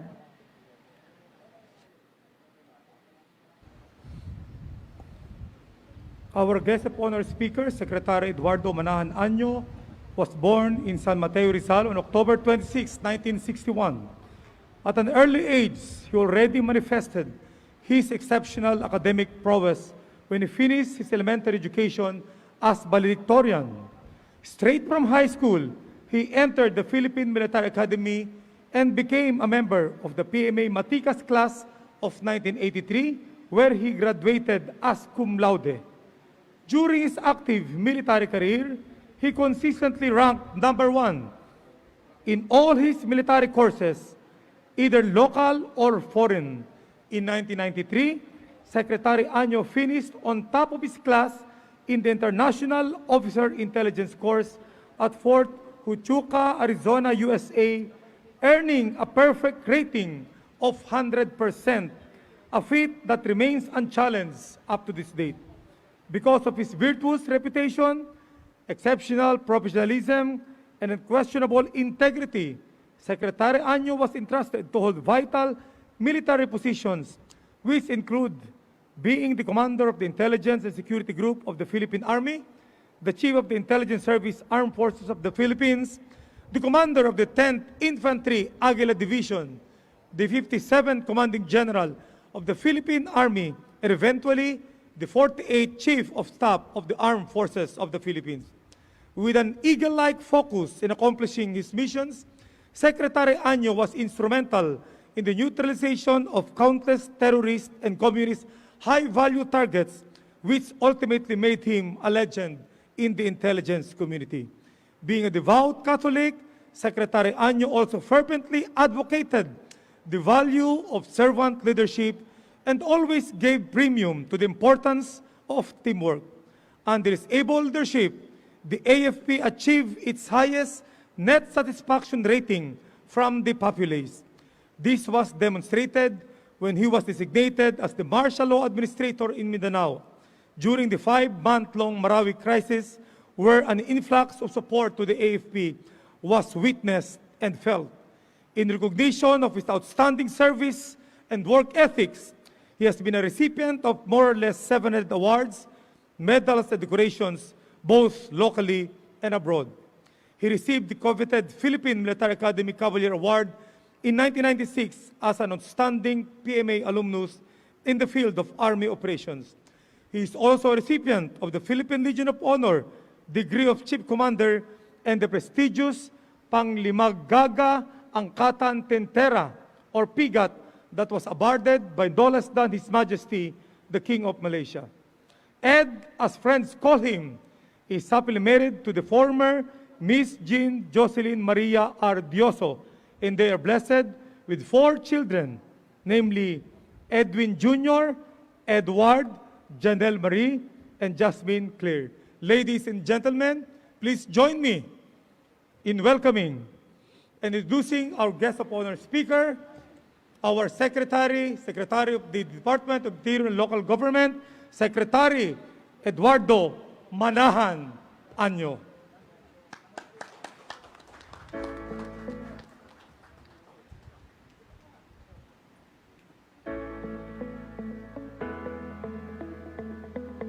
My utmost congratulations to the gallant heroes and protectors of Filipino society who, under the able leadership of Police Chief General Guillermo Lorenzo T. Eliazar, have kept your esteemed institution's legacy of honor, valor, and sacrifice alive in spite of the harsh realities thrust upon us the past few years, especially during the public health crisis.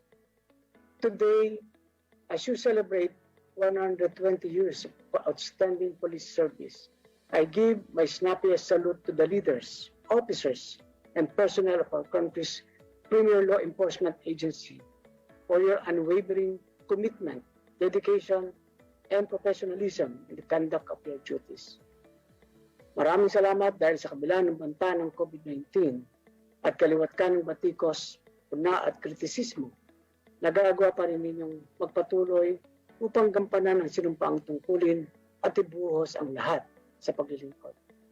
In fact, because of the risk involved with being a frontliner during this pandemic, 38,476 of you have already contracted the coronavirus disease, 113 of whom were not able to survive. Despite this, your commitment to service persevered. So today, we give honor not only to the living heroes of these modern times, but also the fallen patriots who succumbed to the seen and unseen enemies of society, as well as the unsung and untold stories of chivalry, gallantry, and selflessness displayed by our very own personnel of the Philippine National Police. Thank you as well to the personnel who faithfully do their jobs day in and day out, by seeing to it that the government's health standards and community quarantine protocols are strictly observed by the public, and by manning checkpoints, quarantine and isolation facilities, and vaccination sites to ensure that peace and order are kept in the areas of their deployment. Salamat din sa inyong masigasig na pagtataguyod ng ating kampanya laban sa illegal na droga, kriminalidad, insurhensiya, at terorismo, kahit na nahaharap tayo sa napakalaking suliranin. Because of your relentless pursuit of peace disruptors, the PNP was able to arrest 73,651 drug personalities, 325 members of the communist terrorist groups, 54 suspected members of the local threat groups, and 36 goons from private armed groups. Moreover, as the government opens its arms to welcome the prodigal sons and daughters of society back into the fold through the NTFL Balikloob and enhanced comprehensive local integration program, the PNP was able to facilitate the surrender of 2,790 CTG personalities. Indeed, armed with the brand of Tapang at Malasakit, our whole-of-nation approach to peace and development is slowly making waves as we continually adopt holistic and innovative measures that would tackle the threats that continually evolve in this uncertain and volatile landscape. Aim as well for the sustainability of our programs for peace building, crime prevention, and emergency response. So I enjoin the PNP to enhance the knowledge, capability, and skills of your personnel in order for them to face every challenge, whether traditional or non-traditional, with the flexibility, shrewdness, and efficiency required in handling unconventional threats. More importantly, drill integrity and uprightness into the moral spine of our police officers so that whenever beset by impossible temptations and trials, their decisions and actions will always be guided by their principles. Thus, with your team, and I quote, hangad na kalinisan sa kapulisan, kapaligiran at komunidad, ibayong gampanan para sa pangkapulisang integridad, unquote. Let us echo the very aim of our internal cleansing and image-building drives that we may once more redeem the trust, confidence, and respect of the people on our caps. Thus continue to weed out the misfits and scalawags who tarnish the name of the PNP. Remain unyielding and do not let the sight relent until every last police scoundrel is removed from the ranks or appropriately punished. Naway magisimbolo ang bawat pulis ng husay, dangal at kabutihan upang tuluyang maging tiwala ang mga tao sa buong kapulisan. In this way, the real sight of a police officer would be naturally equated with a feeling of safety and security. On our end, we at the Department of the Interior and Local Government commit to further enhance, strengthen, and support our country's top-notch law enforcement agency and ensure that the well-being and morale of our nation's protectors are also cared for. May the vanguards of Philippine society continue to find the passion, grit, and courage to tread the long and rugged road of the present, that we may see a future full of peace, safety, and prosperity.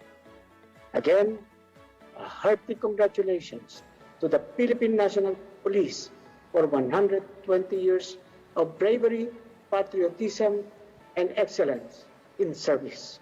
Mabuhay ang pambansang kapulisan ng Pilipinas. Mabuhay ang sambayan ng Pilipinas. And I salute you, Philippine National Police. Mabuhay. Thank you very much, sir. And now, ladies and gentlemen, the President of the Republic of the Philippines, President Rodrigo Roa Duterte.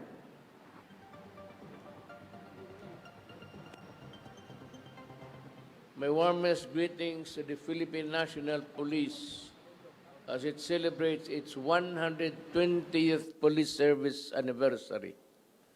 I recognize your hard work as you risk your lives in order to keep our communities safe from harm. It is my hope that this occasion will inspire you to continue serving the Filipino people as we overcome our present challenges together. Congratulations at mabuhay ang pulis ng Pilipinas. Thank you very much, sir. Thank you very much, sir. Magsitayo tayong lahat at ating awitin ang PNP Lingkod ng Bayan.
And that concludes, ladies and gentlemen, our activity this morning. Again, congratulations to all the awardees. Mabuhay ang ika-120 pagdiriwang ng Philippine National Police. Magandang umaga po at mabuhay muli ang PNP.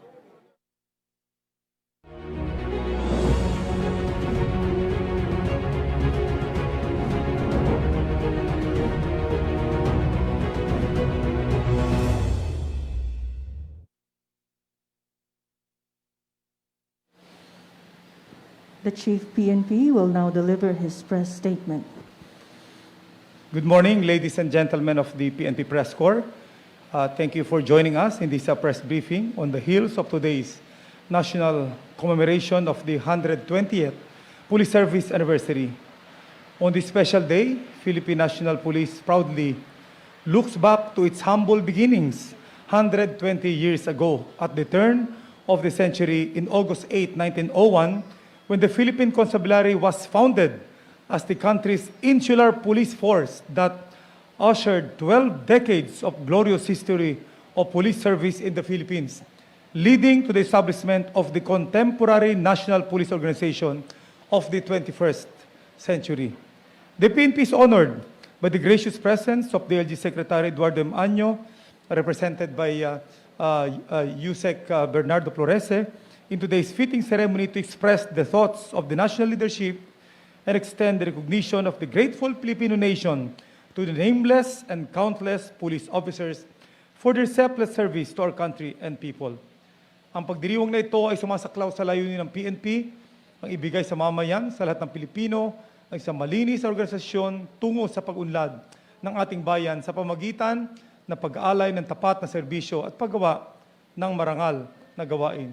As we celebrate 120 years of police service, I am honored to lead the officers, men and women of the PNP in renewing and reaffirming our commitment to ideals of service, honor, and justice that we all vowed to uphold when we entered the service.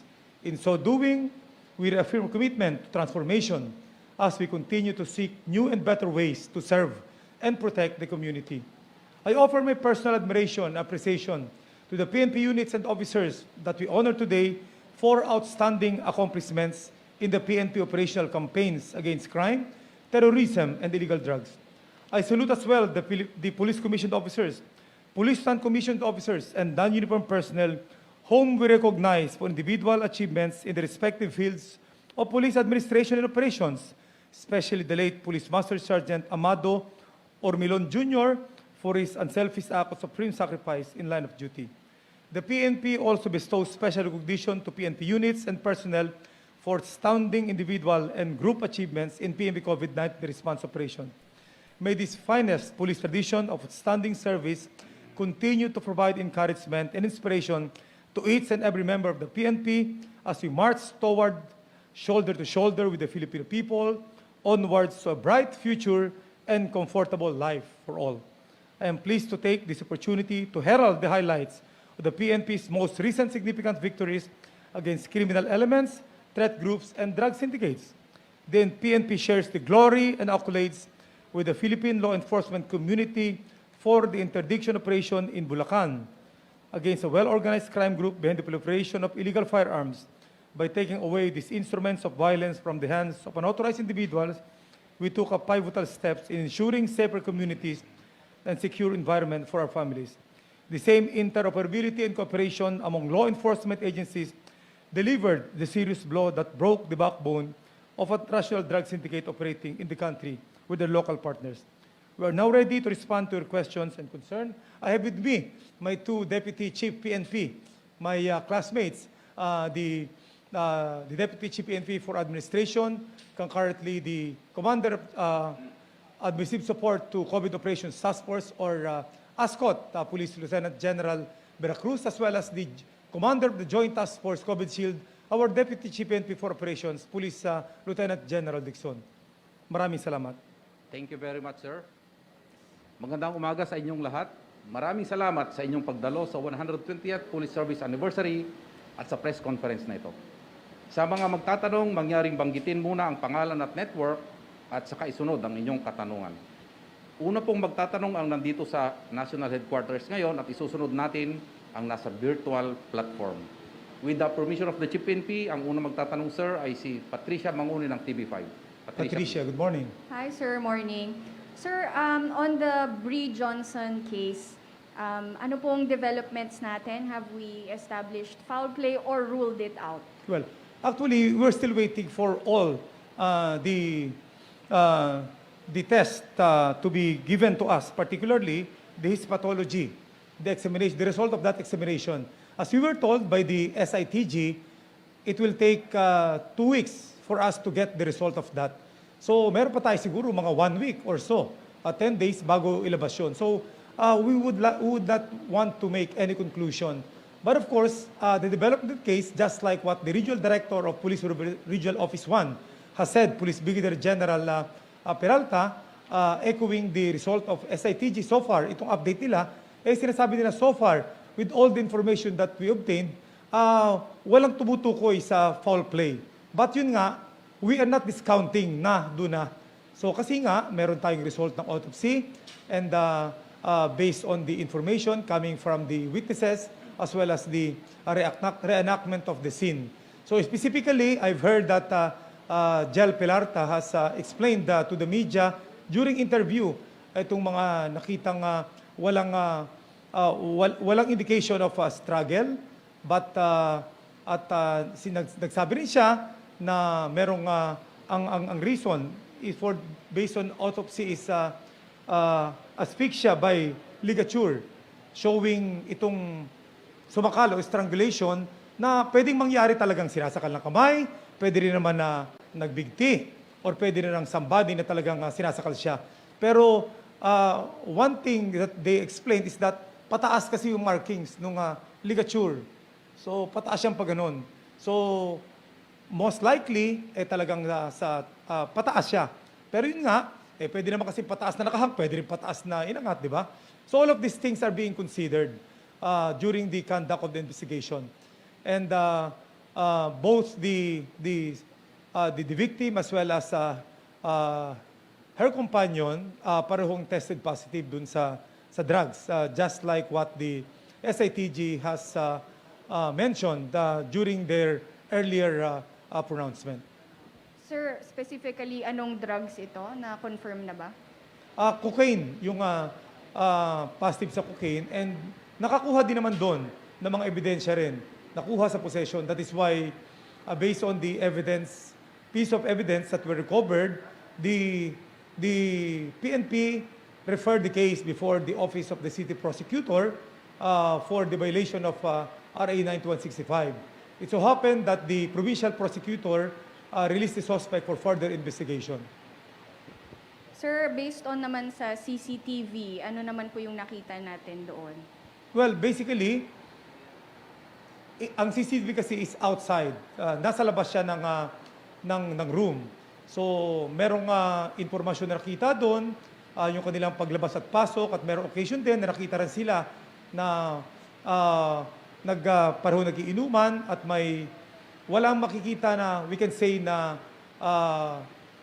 talagang merong struggle. But we can actually we were given a copy of that, and probably we can share this to you, itong video na ito. Pero that is just one of the videos na nakita sa labas. Remember that the CCTV ay nasa labas, hindi naman siya nasa loob. So what happened inside ay wala pa tayong conclusion as to what happened inside the room. But outside the room, na-find out natin na talaga magkasama sila, kung kasi silang pumunta doon, pati na rin yung just before the incident na sinabi nga na nasawi itong victim doon sa loob ng room. Thank you, sir. Thank you, Pat. Sir, ang susunod ay si Marisol Abdurrahman ng GMA7. Marisol, good Actually, I morning. have the same question with Pat, pero konting dagdag lang po doon. So we understand, opo, sa labas na nakikita yung CCTV. Just in case lang po you have information, what have you gathered po doon sa resort, sir? Ano po yung kwento ng mga nagmamanage doon, yung mga nagsiserve sa kanila? Same po, nagtutugma ho ito doon sa nakita sa CCTV? Yes, so far, based on the information na given to us by the SITG, tumutugma naman doon. Pero yun nga, we are not discounting anything yet kasi nga, hindi pa tapos Actually, kung pwede nga sana, iintay natin yung result ng lahat ito para magbigay sa inyo ng update. Pero syempre, talagang from time to time, ihingi kayo ng update sa amin. And siguro, normal na lang dito sa atin, sa Pilipinas, na lahat ay binibigyan ng update. Otherwise, baka pag-isipan na baka mamaya merong may tinatago. Yun naman siguro yung pagkakaiba na obserbahan natin sa ibang bansa. Kasi pag sinabi ng pulis na we won't give any information, we just wait for the final result, pag ganun ginawa namin, baka sabihin, naku, may tinatago, lalo na at bilyonaryo, itong tatay nito. So, kaya nga ginagawa natin, binibigyan namin kayo ng informasyon. But with that, laging condition na sinasabi namin na this is just part still of investigation. And we are not discounting anything na pwedeng magresulta na maaaring maiba. Pero towards that particular incident, yun yung nakita natin. Gusto namin linawin na in our investigation, wala kaming pinapanigan dito. In fact, mayaman o mahirap, mananagot sa batas yan. Kaya nga, immediately after that incident, itong San Juan na Municipal Police Station, talagang after na makita na merong drugs doon at saka tinest agad na nag-positive, immediately, final yung kaso. Hindi pa man kompleto ang ating mga ebidensya as to the cause of death, pero sinulong na natin yun doon, at least for the drugs concern, and eventually for other crimes that probably have been committed. But unfortunately, the provincial prosecutor has decided to release the victim. So, just like what I've said earlier, in all of this information gathered by SITG, and this was part of the briefing to me by the regional director, sa ngayon ay wala pang malinaw. Kumbaga, winewi pa natin siya. So, wag tayong magulat kung sakaling paglabas ng result of his pathological examination, pwedeng maiba yung istorya, pero habang wala pa siya, naandun. So, the suspect, or Julian, was released after he was ordered by, after the prosecutor's office directed and ordered the police to release him. Pero after that, the following day, when the SITG deemed it necessary for him to come back para sa reenactment and tingnan din yung kanyang pangatawan, immediately pumunta naman sila. So kaya nga tiningnan doon yung mga galos na nakita kasawan, tumutugma doon sa sinasabi niyang claim na winasak niya yung pinto para pumasok doon. At sumabit yung kanyang katawan doon sa mga nails na pako na dinaanan niya. And according to the result of the autopsy, as per the autopsy result, wala namang makikita ng mga markings na nagkaroon ng struggle or sabihin ng pasa o sinaktan siya, except for that particular ligature na naandito pataas, yun na nakita. So, actually, mag-mimit ulit ang SITG with no less than the regional director with them. And they will further evaluate the pieces of evidence available while waiting for the result of other examination conducted to her. So, inuulit natin, hindi pa sarado ang kasong ito. At lahat ay tinitingnan natin. I'm just updating you dahil nagtatanong kayo doon sa mga pieces of evidence or information that we have on hand. Yes, sir, especially so that the family believes otherwise. Anyway, sir, etong suspect po ba, is he listed as one of those drug personalities or at least... Pwedeng pakita ka lahat. Yan. Sir, etong suspect po ba, is he considered a drug personality or at least listed man lang po ba siya doon na isa sa mga involved sa drugs? Well, in this use of drugs, wala naman sa atin before. Hindi ba natin alam na gumagamit ng illegal na droga? But with that circumstances, ayun, at nakita ng findings na both the victim as well as the suspect or the companion ay positive for drug use kasi nakita doon sa examination, sa urine sample nila. And then we have seen 12.8, if I'm not mistaken, grams of cocaine inside the room in the different sachets na na-recover doon. He was never listed, sir, as drug personality ng PNP. Wala. In so far as I know, otherwise it was reported to us. May I be allowed for one more, sir? Okay, okay. Sir, sunod-sunod ang naging operation po. Although dito sa Metro Manila nangyayari, but we understand ang destination nito mga illegal firearms are going to the provinces. Bakit ho biglang ang dami-dami, sir? Bukod sa mga nahuhuli, ang dami rin mga nare-raid na mga bodega.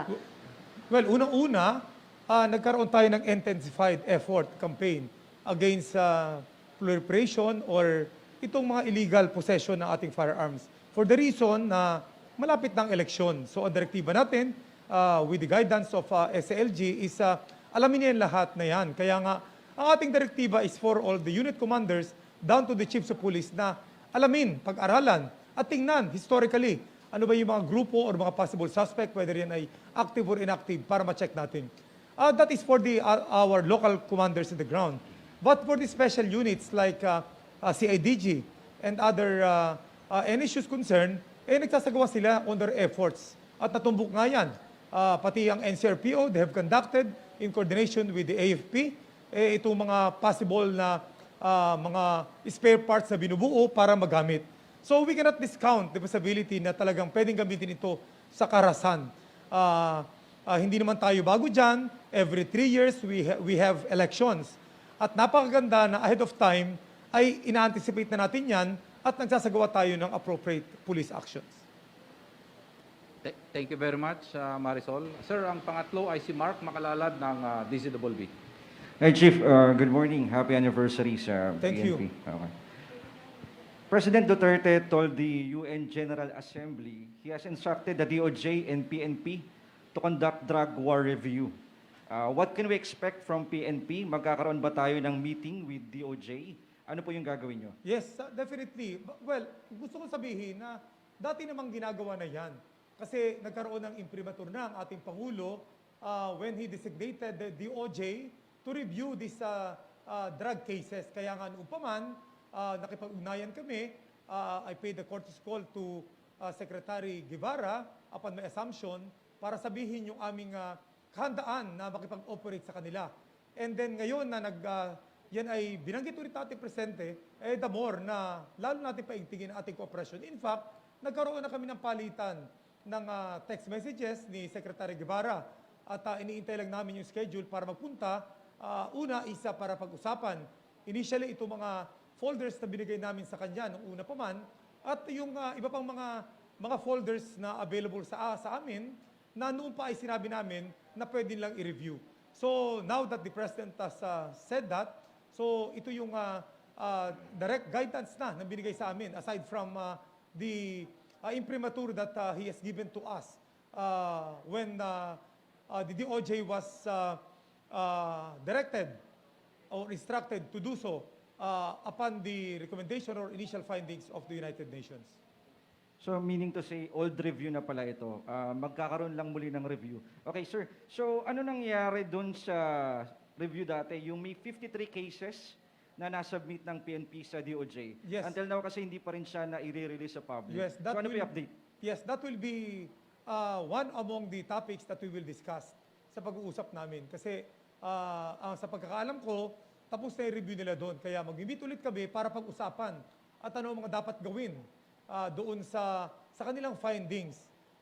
So, yun. I presume na marami pa kami pwede ibang pag-usapan at pwede pang talakayin with this guidance, latest guidance of our President. Okay. Sir, just recently, International Criminal Court granted the request to proceed with probe on the crimes against humanity complaint filed versus President Duterte. Ang sabi po ni Secretary Anyo, PNP is ready for any investigation of the ICC only if President Rodrigo Duterte will allow it. So ano po yung instruction ng Pangulo sa PNP? Kasi ang sabi po ng Malacanang initially, gumagana yung hukuman sa Pilipinas kaya walang jurisdiction ang ICC. Well, tayo ay nagsalita na ang ating Pangulo, nagsalita din ang ating SLG, and we belong to this organization na may chain of command. So malinaw naman ang sinabi ni Secretary Anyo na handa ang pulis at yun ay aking pinatutuhanan na handa kami for any investigation. We just wait for the guidance of our superiors being part of the chain of command. Sir, last question on my part, no. PNP personnel are now using body camera for transparency sa mga operation. Ang sabi niyo before, magko-comply yung PNP sa guidelines ng SC. So far, nasusunod po ba yung guidelines pagdating sa mga operations sa paggamit po ng mga body camera? Well, una, gusto natin liwanagin that only 8% of our requirements were given or provided with the procured body-worn camera. While it is true that the Supreme Court has issued in their directives or guidelines that we can use alternative recording device, pero yung kasi pinag-uusapan pa rin kasi nga wala naman kaming ganung equipment na ang specification is just like the body-worn camera. Remember na yung body-worn camera natin, yung specs niya talaga is designed for that. Kaya nga yan ay napondohan na maayos at dumaan sa masusing procurement process. So, ang ginagawa naman natin is we directed our units na kung meron kayong alternative recording device, di pwede natin gamitin as instructed or guided by the Supreme Court. At yun naman ang pinagbabasihan natin doon sa ating mga operation. Malinaw din naman na nakalagay din doon na hindi naman ibig sabihin pag wala ka noon is invalid or illegal na yung ating operation. We just have to explain to the Supreme Court or to the court concerned after the operation na wala kaming alternative recording device during the time of operation o for whatever reason na could be considered by the court na valid at wala tayo nagamit. Well, only in our city police station, and I will repeat that, only 170 sa city police stations lang ang merong body-worn camera. The other more than 1,500 municipal police stations, wala kami na-issue dyan na body-worn cameras. Thank you, Chief. Thank you, sir. Thank you, Mark. Sir, may mga katanungan din galing sa mga kasama natin na nasa virtual platform. Ang una pong magtatanong ay si Leia Ilagan ng UNTV. Leia, please. Leia, good morning. Hi, sir. Good morning. Morning, Leia. Inutos po ni Digong kagabi sa PNP at AFP na ihanda daw po yung deployment ng mga medical workers ng PNP at AFP dahil kayo lang daw po ang maaasahan ng Pangulo dahil marami daw po sa mga nurses ngayon ang nagkakasakit na dahil sa COVID-19, sir. Sir, ano pong reaction at sapat ba yung ating mga medical workers, sir, para tumulong sa mga LGUs? Yes, even before, we have said that ang ating pulis talaga mag-a-assist yan at tutulong. And for those personnel of us na merong medical background, ito mga nurses, mga medical technicians, and other medical-related courses, iyan po ay talagang ready para po tumulong at mag-augment sa ating mga medical healthcare workers. While here in the PNP, we have health service. And these health service personnel are deployed all throughout the Philippines. Meron tayong regional offices and even provincial offices. Pero yun nga man naka-assign sa mga police station, they form part of the medical reserve force. So we will just get the exact number of this personnel. Pero kagaya sinabi nga natin, sa totoo lang, yan man ay medical personnel o hindi, pag kinakailangan, we can always assist our medical healthcare workers. In fact, noong pa binolunteer namin na during vaccination, available ang ating mga personnel na tumulong, i-train lang yan, mabilisan ng ating mga LGU para po sumama sa kanila to form part of vaccination teams. And for other assistance na sa tingin nila ay nararapat para sa amin, welcome po kami. I-train lang kami on that particular task and we will gladly help augment and support our LGUs as well as our concerned departments. Sir, hindi naman maaapektuhan yung, kasi marami din po sa pulis ang nagkakasakit ng COVID-19, hindi naman po, sir, maaapektuhan yung mga nag-aalaga doon sa mga pulis na nagkakasakit kung babawasan natin yung mga medical workers natin para sa national government. Leia, bago natin siyempre i-deploy sa kanila yun, we will see to it na yung aming pangailangan ay mapupunan. Kaya nga reserve force sila di ba? So, yung aming mga kawani ng health service na tumututok dun sa aming kasamahan, hindi po natin pwedeng ipagwahala.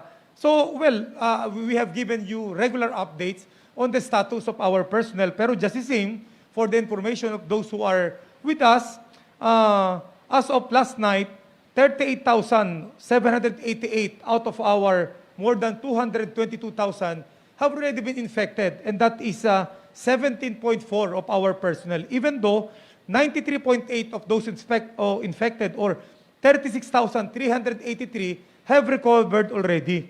Meron tayong 114 na sa kasawiang palad ay nasawi, which is 0.3% of those who have been infected. And 2,291 or 5.9% na active cases namin ngayon. Para po malaman ng lahat na dito po sa Camp Crame or yung Kiangan Emergency Treatment Facilities namin dito, we have 375 beds and 46 ang aming occupancy rate. For NCRPO, outside of Camp Crame, but here in Metro Manila, we have 799 isolation beds na occupied ay 23%. Sa buong Pilipinas, we have 2,645. Ang aming occupancy ay 22%. Out of these 2,222 personnel namin, 66% have been fully vaccinated. 30% ay nag-iintay ng pangalawang bakuna o may isang bakuna. So that 96% of our personnel ay nabakunahan na at least once. Now for Metro Manila, those who are assigned here in NCR, not only NCRPO, but those assigned in Camp Crame and other national support units based in Metro Manila, 72% have been fully vaccinated with 26% waiting for the second dose. That is 98% of us, at least merong isa na. Para naman sa NCRPO, kasi yan yung lagi nakatutok, sila yung nagbabantay sa iba't ibang lugar dito sa atin sa Metro Manila, 80% of them have been fully vaccinated while 16% are waiting for the second vaccine. A total of 96% for all of them. Right now, I just checked with our continuing online survey and I've seen that 99.35% ng aming personnel ay willing magpabakuna. Meron lang 0.65 or 1,443 na hesitant pa magbakuna out of the 222,692. Napakaliit ng porsyento yan compared with more than 50% before na ayaw magbakuna. At yan naman, may kanyang dahilan. Pero naniniwala tayo, yung 1,000 na yan, eventually, baka mahikayat na rin na magbakuna. Anyway, inuuna naman natin siyempre yung mga willing pabakuna at meron pa naman tayo na hindi pa nababakunahan. Sir, yung tungkol lang po doon kay pagkamatay ni Bree, sir, baka kung pwede lang po naming malaman, nabanggit po ba sa affidavit ni Julia, ng boyfriend, kung ano ang itsura ni Bree pagpasok niya doon sa loob ng bathroom at saka bakit daw po siya natagalan na humingi ng tulong at inayos niya muna yung katawan doon sa bed bago siya humingi ng tulong. Yun lang, sir. Yung bakit natagalan? Bakit daw natagalan? Anyway, may mga, the timeline is that accordingly, kasi wala man nakakita pagpunta doon, kaya nga, that's part of the reenactment na sinabi nakita niya, nakabigti. Tapos tinanggal niya at nilagay doon sa bed. That is his recollection and his statement. So yun ngayon ang pinagtutugma natin doon sa other piece of evidence na available sa crime scene, including the result of the test. And part of this, yung autopsy, di ba? So yun ang isang kinukonsider natin. So, all other things, syempre, yun ay mga speculation. Pero kagaya sinabi nga natin, we are not ruling out yet yung foul play dito sa incidenting ito. Now that we don't have all of the pieces of evidence na pwedeng gamitin natin to come up with our conclusion. Pero kagaya sinabi nga natin, ito, nagbabase lang tayo sa mga available evidence na nirelay sa atin ng SITG na member naman doon yung ating crime lab and other concerned units doon sa La Union. Sir, last na lang po sa part ko. Sir, may grupo na nagsusulong para tumakbo kang senador sa susunod na halalan. Sir, ano po ang reaction mo doon? Well, actually, sa tingin ko po yung mga grupong yun, it's just, antay ko po doon, that is just a public appreciation of what the PNP is doing. And remember, in the PNP, it's a collective effort. Yun po ay effort naming lahat. Kasama ko po yung aking dalawang very supportive na classmates at the entire 222,000. So, ito po ay sama-sama naming effort. Kaya nga po, para sa akin, we don't want to be distracted in our job. Ako po maikli na lang aking panunungkulan. Less than 2 months na lang. So hayaan niyo po na ipagpatuloy ko ito hanggang makarating ako sa retirement ko sa November 13. Thank you, sir. Thank you, Leah. Sir, ang susunod na magtatanong ay si Jairo Boliedo ng Rappler. Hi, sir. Good morning po. Good morning, Jairo. Morning, sir. Sir, natanong na po yung ibang question ko ni Mark po ng BGBB, pero ito follow-up lang, sir, doon sa i-probe. Sir, kasi nung before the 52 cases, may inopen na rin po na 300 cases. And now po na meron ng intention, specifically yung ICC na mag-open ng i-probe yung drug war natin. Sir, mag-open ba tayo ng another set of cases aside from this 52? Kasi tapos na po investigation. Jairo, yes, I believe that na nabanggit ko na rin sa inyo yun, sa iyo siguro or sa lahat, na yung po mga case folder sa amin, bukas po yun para po sa DOJ. Yun din po ay pinarating ko kay Secretary Gabara, even nung aming mga meetings noon. Inuna lang yung may mga perceived lapses at yun agad yung nireview nila. But for other cases, gaya ng aking nabanggit noon at my commitment to the DOJ, bukas po yun sa kanila para kanila pong tingnan. So, sir, follow-up lang. Kasi, sir, yung 300 na binuksan and then itong 52 cases, until nasa wrap pa rin sila. Hindi pa rin completely disclose yung full report ng 300 and then yung itong 52, hindi pa po dinidisclose entirely. Well, Jairo, we leave this up to the DOJ. Siya naman yun na bigyan ng instruction ng ating presidente, even before. Kasi nung wala mang instruction noon, kami po siyempre, sumusunod lang kami sa anumang guidance. Kasi part po yun sa aming organisasyon. Ito pong meron kaming chain of command. Pero nagbigay ng imprimatur, just like what I've said earlier, ang ating Pangulo sa DOJ, kahit po walang direktong instruction sa amin, we have to cooperate with DOJ. At ngayon, na merong direct guidance na for us, di lalo pa namin itutuloy itong aming kooperasyon sa DOJ. Opo. Last question na on my end, General.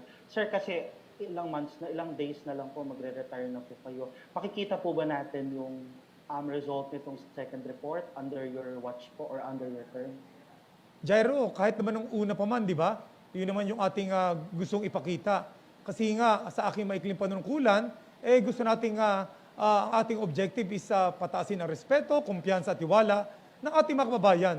And no less than our President, during my oath-taking sa kanya, talagang ang kanya marching order lang naman is to do what is right and do what is legal. Kaya yun lang yung pinagbabasihan natin. So, andun yung ating sense of accountability and for several occasions, talagang tayo naman talagang hindi natin pininindigan pag tayo nagkamali at binabago natin yun. And of course, pag may nagkasala at nagkamali, meron tayong sariling proseso para alamin and with due process, managot yung mga nagkamali. So, we will maintain or further,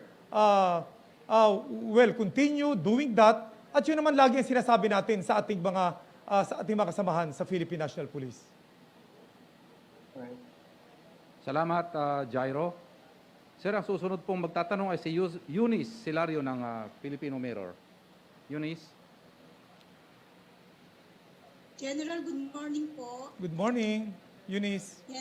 Yes, good morning. Sir, follow up lang po sa sa question po ni Sol kanina regarding po sa illegal firearms. Mention niyo po kanina na kaya maraming loose firearms is dahil papalapit na po nung eleksyon. So, mayroon po ba kayong special na directive sa operations para mapigilan po maging matiyak po natin na peaceful ang election sa susunod na taon po? Yes, thank you, Eunice. Continuing yan, even kahit wala tayong in the election period, kahit katapos sa election, kasama po sa mga flagship project natin yan, yung malikom itong mga loose firearms at managot itong mga nag-iingat nito. Kaya yung sinasabi mo na special directive, kasama yan dun sa ating pinalakas na operations against them. Not only dun sa ating mga special units like led by the CIDG with the help of intelligence group, kung hindi, lahat ng mga unit commanders, particularly our chiefs of police, being supervised by the respective provincial or city directors as well as the regional directors. Sir, how about po doon sa private armed group? Kumusta pa na po ang pagtutok po ng PNP sa kanila? Well, kasama yung Eunice, yung ating private armed group. Kasi historically naman, meron tayong listahan yan. Lamang hindi natin alam kung yan ay active or inactive pa. Pero at least, meron tayong pagsisimulan. So dyan ngayon nagsisimula ang ating mga regional offices para ito ay muling i-monitor, alamin, and then correspondingly to the different provincial and municipal and city police offices or stations, di para alamin talaga itong mga members nila kung sila ba ay involved pa rin dito. And another thing is that sinabihan na sila, itong mga unit commanders, na siyempre dapat alam nila ang dynamics, ang peculiarity ng politics sa lugar na yan. At ito naman ay hindi ngayon lang. Since tayo lumaki serbisyo, every 3 years, is na andyan siya para gumawa ng mga intervensyon. Maaring intervensyon sa isang lugar ay probably hindi pwedeng kaya hindi pwede sa iba. Pero we can always think of interventions para po maiwasan na magkaroon ng karahasan. At yan po ay pinaubayan natin sa ating mga local commanders in the ground with the supervision, siyempre, nung kanilang mga respective supervisors. Sir, last na lang po. Since police service anniversary ngayon, yung barangayanihan po, kumusta naman po ang ating relasyon sa community? Well, napakaganda ng ating barangayanihan. Alam niyo po, itong barangayanihan, dati nang ginagawa ito ng ating pagbibigay ng mga tulong sa ating manangailangan. Pero because of this pandemic and other crises na kinakaharap natin, at kasama na rin yung ating objective na sana once and for all, lahat ng problema natin, including insurgencies, matapos na, through our revitalized police sa barangay, bumababa talaga ang ating mga police down to the police station sa mga barangay para po talaga makaabot sa kanila ang serbisyo. And through the barangayanihan, meron tayong food and health bank na kung saan itong mga tulong, hindi lamang na ating kapulisan, kung hindi ng mga generous individuals, other stakeholders, advocacy support groups, and force multipliers, kung sino man ang gusto, pwede pong i-channel or ipadala sa amin and maging conduit kami para maiparating yan sa ating mga kababayan na nangangailangan itong mga tulong na ito. Maraming po, General, and happy anniversary po. Salamat, Eunice. Thank you, Eunice. Sir, ang huling magtatanong po ay si Ann Soberano ng Bombo Radio. Chief, Yes, good Ann. morning. Good morning, Ann. Yes, sir. Yes, sir. Chief, recently kasi naglabas ng terror threat ang Japan at sinabi niyo po na kontrolado ng security sector ang sitwasyon. Pero sinabi po ni Secretary Delphine Lorenzana, malaking hamon po sa PNP at AFP ang pagtukoy, lalo na po doon sa mga suicide bombers.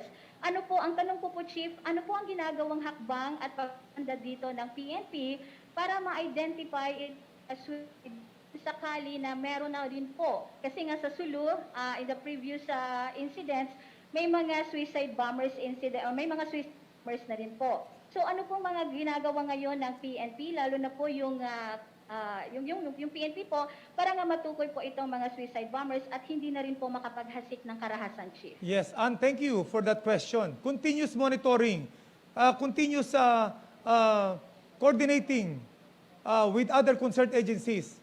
Meron tayong mga intelligence fusion. Yan po yung nakalatag na from all levels, even with other law enforcement or intelligence agencies. So andun po yun. Patuloy na tayo nakipag-ugnayan sa kanila. Even sa ating foreign counterparts. So nagbabalidate tayo. That is intelligence work. And hindi naman natin pwedeng i-detalye sa inyo. Rest assured na ang ating kapulisan, through our concerned units, ay gumagawa ng lahat ng aksyon. Maganda rin naman na even though wala tayong na-report noon about that information coming from the Japanese embassy government, ay yun ay naging dahilan sa atin para magsagawa ng mas malalimang monitoring and for crime prevention effort naman, at least aware ang ating mga unit commanders or police stations. Kaya nga sa ating pagpatupad ng mga health protocols, dahil tayo naman ay nasa gitna pa rin ng pandemya, bahagi sa ating pag-iikot sa mga lugar kung saan dumadagsa ang ating mga kabayan at andun ang presence natin to see to it na they're observing the minimum public health standard. Kasama na rin dun siyempre yung mapanatili ang kaayusan, looking on situation na maaring, kumbaga ina-assess na natin so that appropriate action in coordination with the public, with establishment, on other agencies, is magawa natin for target hardening efforts. Okay. Chief, isa pang tanong, may pag-uusap din United States o US tungkol po sa posibleng gagawing joint exercises ng PNP at ng US para mapalakas po ang interoperability ng PNP at ng US, sir? May mga pag-uusap po ba or may mga plano na po para magsagawa ng joint exercises? Well, specifically, sa mga specific exercise, wala. Pero nakalatag naman yung napakagandang koordinasyon. In fact, kahapon nga, nagdagdag ulit ng tulong ang US government sa PNP. Nagbigay ng mga kagamitan, particularly sa ating Special Action Force and other special units, para makatulong sa atin na dati namang ginagawa. Hindi lang naman po naman yan sa United States. Pag hindi, ang iba rin nating mga foreign countries na naandito, alam po kasi hindi naman na when it comes to terrorism, talagang dugsong-dugsong yan. Kaya nga tinutulungan tayo, nagkakatulungan tayo. So on those particular projects, open po kami at meron ganyang pag-uusap, basta ang makikinabang niyan, mutually ay ang ating bansa at pati na rin sila, pati na ang ating mga citizens. Maraming salamat, Chief. Good morning. To the Chief PNP, Police General Guillermo Eleazar, thank you very much for your time, sir. Diyan po nagtatapos ang press conference. Salamat po sa inyong lahat. Meron pa ata pahabol, si Marisol. Sir, may pahabol pala. Sarili pahabol lang since napag-uusapan na rin lang naman yung against sa drug war, hindi naman sa napabayaan, pero just in case you have information there, sir, can we just know yung latest statistics po ng PNP on drug war, sir? Although we understand sunod-sunod itong inyong naging, in fact, accomplishment, ang dami, as in we're talking here of hundreds of kilos of shabu, pero yung maybe lang, sir, kung ano na po ang latest stats po. Well, sa atin kasi, nadagdag tayo ng worth 6 billion pesos na nakuha natin, and then merong na-neutralize 4 yung namatay at 3 iba pang nahuli. Actually, 6 plus 5 pa na na-neutralize natin. 7 of them were Chinese nationals or foreigners. So ito nagpapakita na talagang itong recently with the interoperability and cooperation among the different law enforcement agencies led by PIDEA is nagiging mas matagumpay tayo. So we will give you the update of this. I don't have the exact figure, pero definitely itong huling linggo or sabihin natin itong buwan na ito ay nagresulta sa mas malaking accomplishment, malaking dagok para sa drug syndicates natin dito. At patuloy pa rin ginagawa dahil nga nasimulan na. Since July, itong napakagandang kooperasyon ng law enforcement agencies led by PIDEA and of course the PNP ay nagbibigay ng kanilang contribution o malaking partisipasyon sa effort na ito. Muli, maraming salamat sa inyong lahat. Thank you, sir. Yung ating... Sige, thank you, Bar.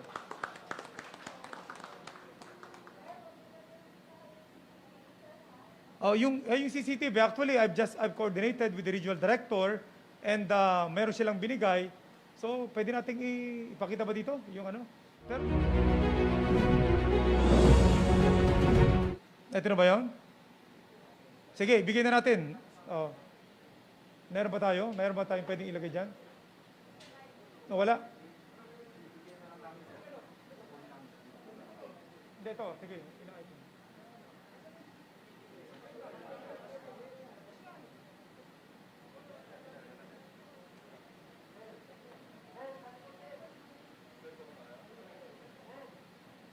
Ito, dito was provided to us by the regional director. Dahil nga meron tayong press briefing para ma-share sa inyo. So, ayun, yung nakalagay sa label, Ong Pin went outside the room, sat down the stairs and consuming a bottle of red wine. To basahin ko, 2:56 a.m., September 18. Ong Pin went outside the rented room and sat down the stairs and observed that he's holding and consuming a bottle of red wine. Then Agunud also went outside, walking, talked with Ong Pin, drink wine and go back inside like they have an altercation with each other.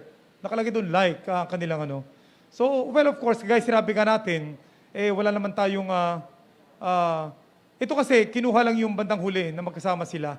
But the SITG, the Police Regional Office 1, right now, actually, meron silang mga follow-up meetings and they will provide you with other information para sa inyong request for update. So, ito po yung mahaba at kumuha lang tayo dun sa bandang huli. Well, we can just speculate, di ba, yung altercation. But kagaya sinabi ko nga sa inyo, yan nagpo-prove na before that, magkasama naman sila. At yung isa nga na parehong nag-inom.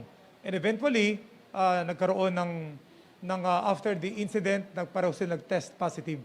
Pero nililinaw natin, these are just a piece of information that available at hand. We are not making any conclusion yet.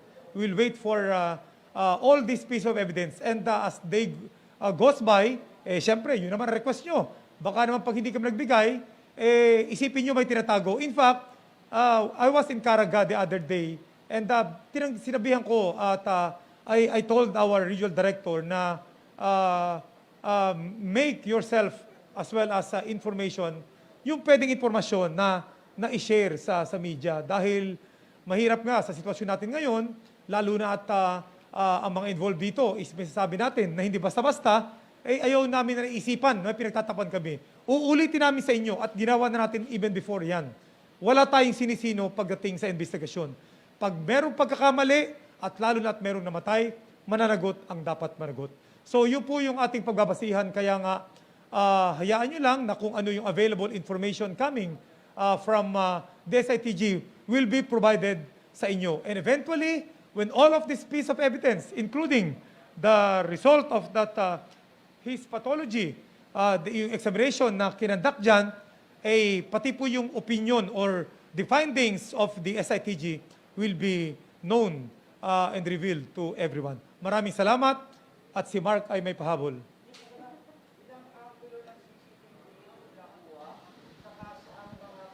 Well, iisa lang kasi yung CCTV na. Pero yun nga, eventually we will provide you, ito lang kasi yung nakikita nila na pwede nakikita sila na dalawa magkasama. Pero I believe that meron din instances kung kailan sila umalis at pumasok. Pero ito yung nagpapakita na magkasama silang dalawa just before, probably hours before, mangyari yung insidente o yung pagkamatay ng victim. Thank you very much, sir. Maraming salamat po. So with that, I would like to thank you as well as my classmate here. Talagang hindi tayo iniwan. At yung ating pong Joint Task Force COVID Shield, talagang araw-araw, gusto ko lang i-share sa inyo na sila ay nagkakandak ng assessment para ma-improve yung ating effort na ginagawa. And so far, binibigay namin naman sa inyo yung result ng operation na for the past, idagdag ko na, during the past 1 week, September 16 to 22, ito yung 7 days na tayo na nasa alert level 4. In Metro Manila, our police have accosted 80,604 violators, averaging 11,515 every day. 51% of them winarningan. 43% they were cited for ordinance violation receipt at 6 yung mga dinala sa presinto. And so far, as of last night, we have 9 cities in Metro Manila na merong specific lugar na under lockdown. 74 barangays yun all over Metro Manila, and specifically 184 specific places placed under granular lockdown. Yung 74 na barangay, ito po ay nasa 74 barangay. Hindi ibig sabihin na yung 74 na barangay na yun ay naka-lockdown sila. Ika-clarify po natin yun. The 184, the breakdown of tweets were given also to you, yung po ay nasa 74 barangays, na yung 74 barangays na yun ay nasa siyam na lungsod or munisipyo dito po sa Metro Manila. So I would like to thank the Commander of Joint Task Force COVID Shield for daily supervising our ground personnel and for our ASCO Commander to see to it that our personnel will be sustained in implementing this protocol dahil ang concern naman po ng ASCO ay yung pong kalusugan naman ng ating mga personnel. So with that, again, to our friends from the media, those joining us face-to-face and online, maraming salamat po at happy 120th Police Service Anniversary. Magandang umaga po sa ating lahat.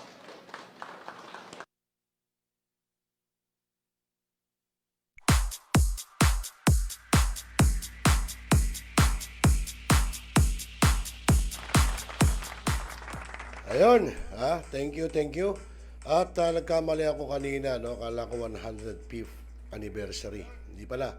120th Police Service Anniversary po ng Pambansang Pulisya. At yun nga, pinangunahan po ni Police General Guillermo Lorenzo T. Eliazar na siya pong siyempre Chief ng Philippine National Police.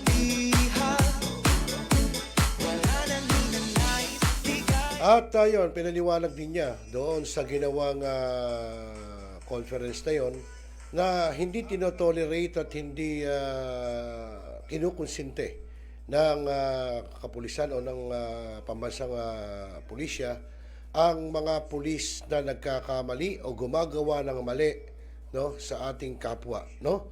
Ika nga hindi sila nagkakaroon ng whitewash sa investigasyon, kundi kung ano ang talagang nangyari, kung ano talaga ang investigasyon ay yon ang ginagawa nila at kung ano dapat ang gawing parusa ay ipinatutupad po ng ating kapulisan. Kaya po yung iba na alisin na natin sa isipan natin, magkabaro yan, pulis din yan, no? Walang mangyayari dyan. So, meron po kasi, totoo yan, may mga nangyayari, kung kabaro, may kung pulis, sige lang, okay lang. Pero hindi ko sinasabing yung mga dating namuno ng Philippine National Police ay ganon. Ang sinasabi po natin ngayon sa kasalukuyan ay hindi po ginagawa o hindi ikukonsintihin ng kapulisan, lalo na ng ating Chief PNP, si Sir Guillermo Eliazar, na konsintihin ang mga pulis na gumawa ng mali at mga agrabyado ng bawat residente kahit saan man lugar ng ating mga pulis. Kasi po, totoo naman yan, nung araw po, nung mga dating namumuno, kapag ka po may mga kaso-kasong ganyan, as nung na, halimbawa, kami ni Joshua, may kaso sa pulis, halimbawa, si Joshua, walang kakilala po ako meron. So, parang ako, maabsuelto ng konti o kaya naman ay parang slight case lang ang ipapile, pero kay Joshua matindi. Yun ang sinasabi natin. Pero ngayon po ay pantay-pantay. Ang linaw naman na sinabi ng ating hepe ng Pambansang Pulisya, si Police General Guillermo Eliazar, na walang kikilingan, no, sa kanyang administrasyon o sa kanyang pamumuno as long na may nagawang mali ang mga kapulisan. Kaya nga tayo merong isumbong mo, yung kay Chief PNP, no? At ngayon ay puro madalian na po kasi puro tayo computerized na. So i-text mo lang doon o i-chat mo lang, agad po makakarating. At yun po ay synchronized. Pag nag-text po kayo doon, makakarating po sa Campo Crame, sa regional office ng PNP kung saan ang nakakasakop sa inyo. Lahat po yun naka-activate na gano'n. Kaya nga po kung halimbawang hindi aaksyonan ng halimbawa ng local police o sa kanahan doon, yun po ay siguradong patatawag ng national headquarters para po doon sa bagay na yun. Okay, so mga kaibigan, sa oras po nating alas 7:54 po ng gabi Philippine Standard Time, ay pansamantala ako po yung magpapaalam na muna at muli kami magbabalik sa inyo ni Joshua Mendoza bukas, araw ng Martes, para po sa Tuesday edition ng programang Tropa. Pero bago yan, ang programang ito ay hatid po sa atin ng tsaa ng bagong milenyo, ang UVA City. Ang programang ito ay hatid sa inyo ng UVA City na hindi basta ordinaryong tsaa gaya ng sa iba.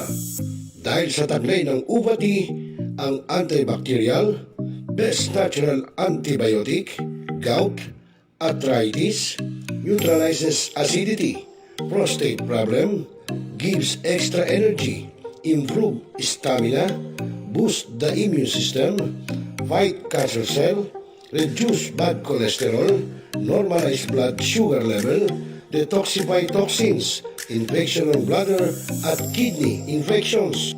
Naghahanap pa ng mas safe at natural organic herbal na makakatulong para sa mga nararamdaman? O worried pa dahil hindi safe sa labas dahil sa sitwasyon ngayon? Worry no more! UVA Ursi Tea is the answer! The #1 medicinal tea in the Philippines by Best Venture for Beauty, Health, and Wealth. Hindi lang basta tea, dahil talagang makakabuti para sa iyong kalusugan. helps to boost immune system, reduces blood cholesterol levels, helps to normalize blood sugar levels, detoxify toxins, helps to reduce the level of stress and anxiety, at makakatulong para sa mga nararamdaman tulad ng mataas na uric acid, kidney stones, high blood pressure, UTI, at marami pang iba. Approved by FDA, kosher and CCOF certified, 100% organic, proven and tested, and no side effects.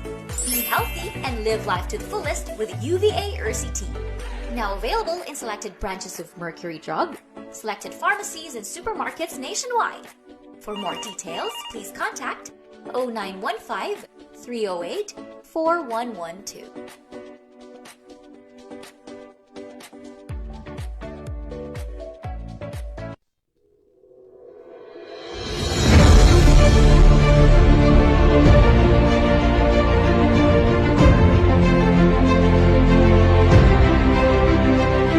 Other studies reveal that UVA also prevents hyperacidity and peptic ulcer by inhibiting the growth of what we call H. pylori or Helicobacter pylori, which has been found to be the most common cause of peptic ulcer. So meaning, if you take a regular glass of this UVA-OCT, then what happens is that if you're suffering from hyperacidity, chances are you will improve and neutralize the excessive acids in the body, particularly in the stomach, that will help prevent you from getting into severe hyperacidity and later on develop peptic ulcer disease.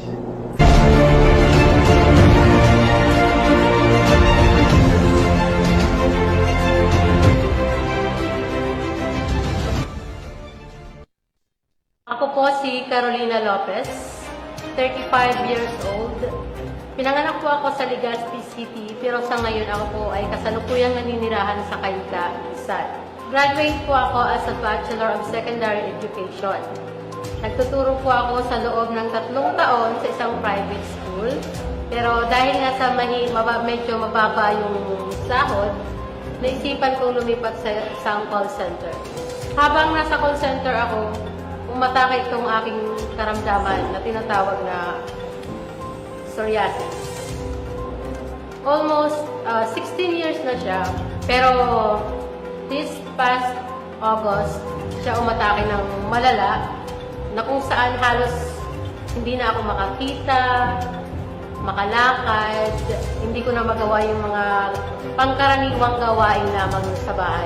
Isang kapatid ko sa member ng Best Venture. Nirekomenda niya ito sa akin. Pero noong una hindi ako naniniwala. Sinabi ko sa sarili ko, ini-insist niya pa rin na gamitin ko. So sabi ko sa sarili ko, wala namang mawawala kung susubukan ko. Then, ito na nga, binigyan niya sa akin si Cuba, Ubati, at ang grape seed. After 1 month kasi, hindi nga 1 month 1 week, nakita ko na kagad yung pagbabago. Then, kinontinue ko siya kasi sabi ng ate ko, kailangan daw matapos ko yung, maubos ko yung isang box ng grape seed at saka ng tea. It is nung after 2 weeks na natapos ko siya, doon ko na talaga nakita yung sobrang ganda ng epekto. Nakikita mo yung pinkish na yung mukha ko, sobrang kinis ng balat, na halos pinagtataka na ng mga kapitbahay namin na ano daw ba yung ginamit ko. Na kahit sila nagulat dun sa pagbabago sa katawan ko. Kasi lumalabas ako ng bahay na kasi nakatalong ko talaga. Matalagang nakalabas sa akin. Kaya masasabi kong sobrang effective talaga. Ngayon, ang tinitake ko na lang ay yung grape seed. Yung tea, bira na lang siguro every other day.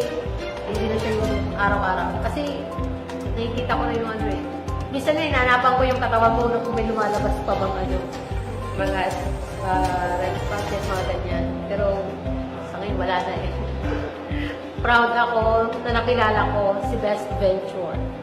Ako si Carolina Lopez, 35 years old, Sa ngayon po ay isa akong masasabi kong psoriasis survivor dahil sa Best Venture. Sa mga katulad ko po may ganitong karamdaman, nire-recommenda ko po ito sa inyo na inyong subukan, baka sakaling makatulong sa inyo.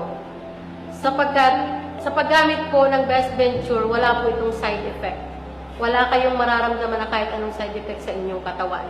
Ang makikita nyo lang ay yung paggaling. Yun lang po.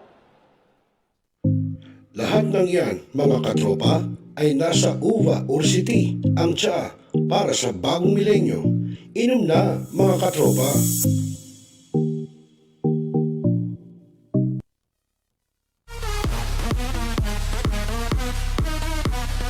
Okay, so yan po ang uva or city. Hatid sa atin ng Best Venture for Health, Wealth, and Beauty. Tama ba? For Beauty, Health, and Wealth. Ayan, nagkabali-baliktad na tuloy ako. Diyos na tuloy. At syempre po doon sa mga gusto pong kumuha o tikman at patunayan yung visa nitong uva or city, pwede po kayong mag-PM dito po sa Millennial Online TV. At yung mga gusto naman ng maramihan at syempre para kahit paano ay syempre pandemic at kumita, ay pwede rin po kayo makipag-ugnayan dito po sa Millennial Online TV. So chat na kayo, text, at pwede po natin pag-usapan kung paano magiging setup pagka kayo kumuha ng uva or city. Muna kapag naririnig mo to. Okay mga kaibigan, sa oras na eksakto alas 8:02 po ng gabi Philippine Standard Time, ako'y pansamantala po ay magpapaalam at magbabalik sa araw ng bukas para sa Tuesday edition ng programang Talakayin, Rebisahin, Opinyon, Palawakin, Aksyonan, Tropa. Ako po yung naging kasama at teka, bago tayo magtapos, nagmamadali si Joshua. Masyado ka nagmamadali. Pasalamatan muna natin yung ating mga Dabarkats, yung ating mga Tropa Pips na tumutok at nanood po dito sa ating programang Tropa. Siyempre sina Brother Joel Cabusora Regindin ng lalawigan ng Ilocos Sur. At gayon din si ating TFC buhat po sa Japan, si Miss Ma'am Evelyn Lee Matsuo. No? At gayon din si Ruel Sultan Ravida buhat po sa Santa Maria, Bulacan. Ayan, salamat sa iyo, Tol. At gayon din si Randy Reyes ng Hagunoy PNP na siya pong Police Community Relation Chief ng Hagunoy. At gayon din kay Ma'am Risa Zapanta ng Barangay Bayan-Bayanan dyan sa Malamon. At siyempre kay Sunny Dadad Pineda, yung kaibigan natin simpatiko ng Barangay Gagawad ng Tugatog, Malabon. At siyempre yung ating audio man, yung ating audio engineer, no? Salamat din kay Josar Lasin ng Caloocan. At kay Berlin Pinto, ayan, maraming salamat ma'am sa panonood. At syempre kay Boss Bal Leonardo, na kasama natin pong photojournalist ng Quezon City Police District Press Corps. At binabati rin natin yung mga ating kapulisan dyan po sa Station 2, tama ba? Station 4, si Raul Jens, no? Si Police Senior Master Sergeant Hernando, no? Dyan po sa Station 4, tama ba? O 2 ng Malabon City Police Station, si Raul Jens. Yan, good evening sa iyo, ni Ma'am Risa Zapanta. At sabi naman ni aking kumaring maganda, na asawa po ni paring Leo K, si Cristina Torres K, ano? Sabi niya, tutok na sa Millennial Online TV. God bless, Sir Rosel Lopez. Salamat din sa iyo, pare. At siyempre si Santander, Olanel Pajardo. Ito yung kaibigan po nating traffic enforcer ng Malabon City. At ganyan din, sino ba? Baka may nakakalimutan tayo So wala na. Okay? So mga kaibigan, muli ako po yung naging kasama, naging kakwentuhan, kajaming, kakosak, Dabarkats, katropa, kabarangay. Dito po sa programang Tropa. Ako yung lingkod, Rosel Lopez. At nakasama natin sa technical side, si Joshua Mendoza. Magandang gabi, Pilipinas, at mapayapang magdamag.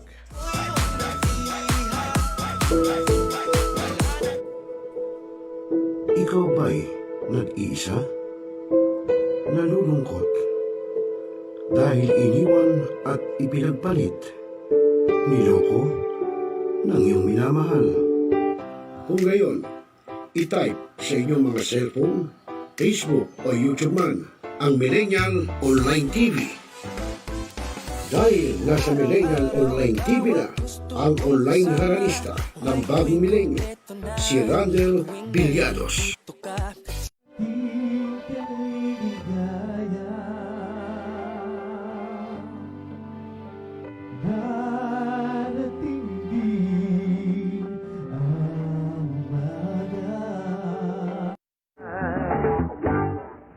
Naninigas ang aking katawan kapag umikot ng plaka. At haharanahin kayo ni Randel ng iba't ibang awitin para maibsan ang inyong inip at kalungkutan kahit nasaan man kayo. Hanggang sa tumanda. Come on!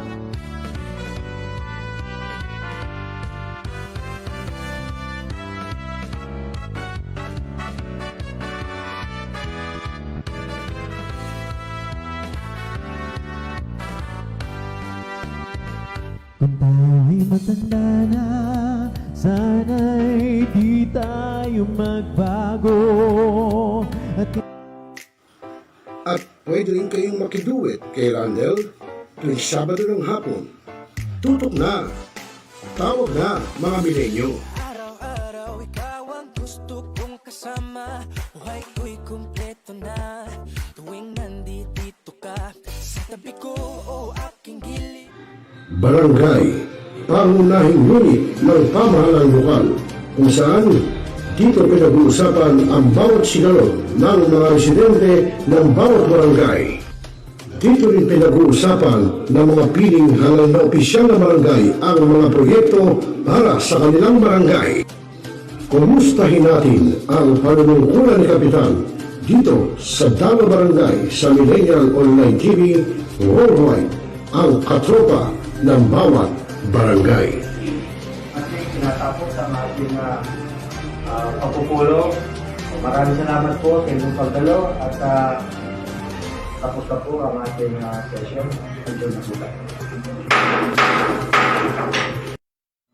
Mga katropa, tuhayan ang kusinero ng bagong milenyo, si Kuya G, at ipagluluto niya kayo ng masasarap na putahe ng pagkain. At para matuto kayo kung paano ito lutuin na pwede mong ihain o ipagmalaki sa iyong mga kaibigan o kamag-anak. Kung ngayon, samahan natin si Kuya G, si Hener Ariesgado, at ituturo niya kung paano lutuin ang mga masasarap na putahe ng pagkain dito lang sa kusinero ng bagong milenyo. Live dito lang sa Millennial Online TV. Tutok na mga katropa.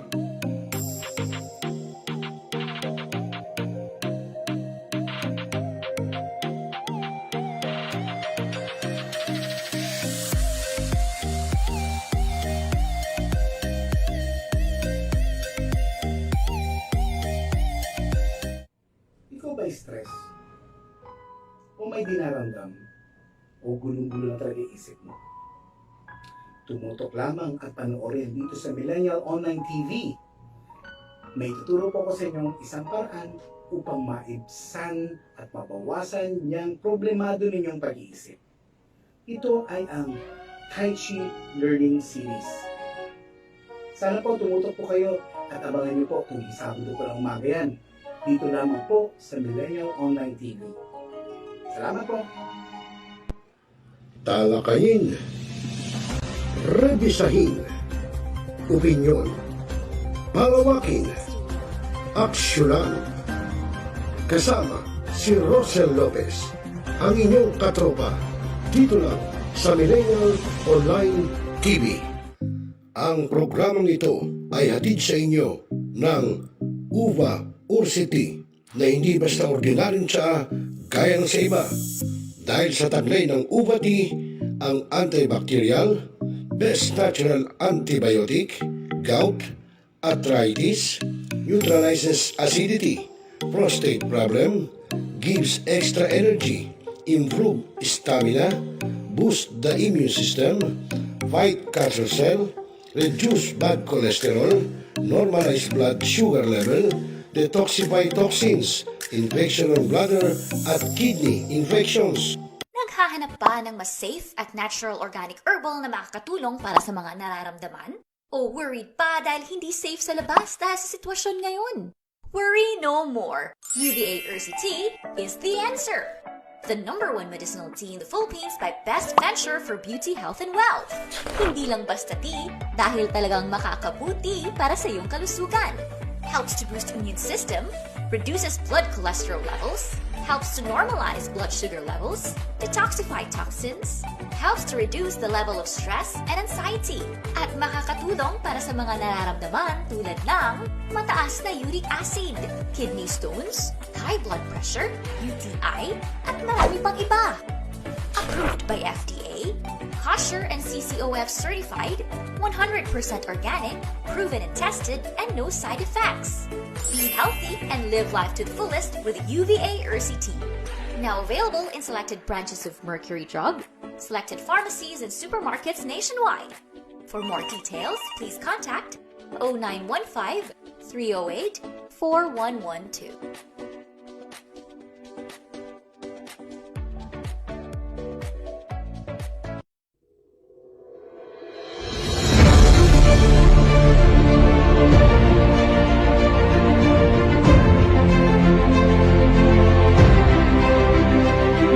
Other studies revealed that yuba ursi also prevents hyperacidity and peptic ulcer by inhibiting the growth of what we call H. pylori or Helicobacter pylori, which has been found to be the most common cause of peptic ulcer.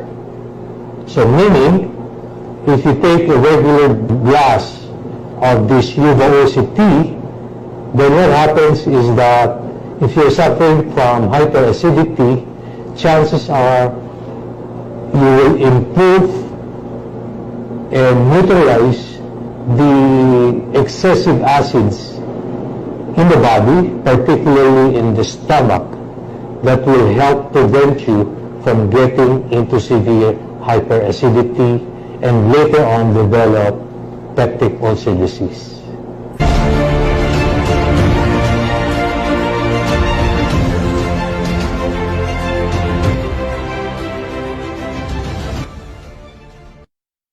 Ako po si Carolina Lopez, 35 years old.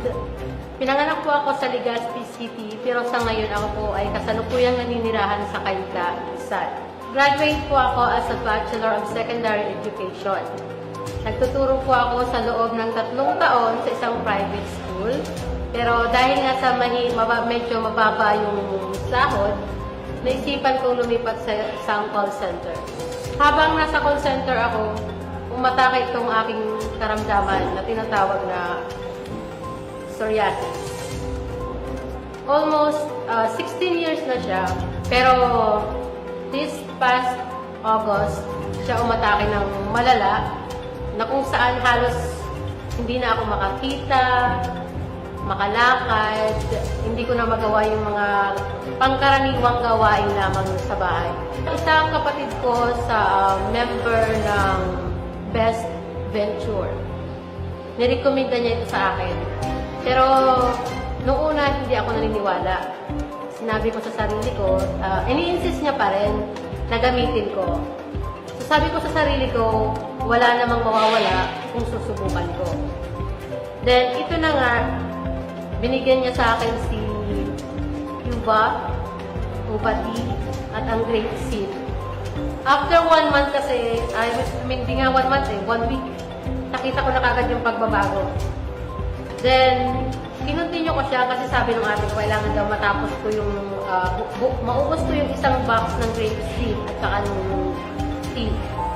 Which is, nung after 2 weeks na natapos ko siya, doon ko na talaga nakita yung sobrang ganda ng epekto. Nakikita mo yung pinkish na yung mukha ko, sobrang kinis ng balat, na halos pinagtataka na ng mga kapitbahay namin na ano daw ba yung ginamit ko. Na kahit sila nagulat dun sa pagbabago sa katawan ko. Kasi lumalabas ako ng bahay na kasi nakasalong ko talaga. Matalagang nakalabas sa akin. Kaya masasabi kong sobrang effective talaga. Ngayon, ang tinitake ko na lang ay yung grape seed.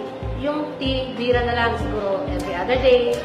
Hindi na siya yung araw-araw. Kasi nakikita ko na yung ano eh.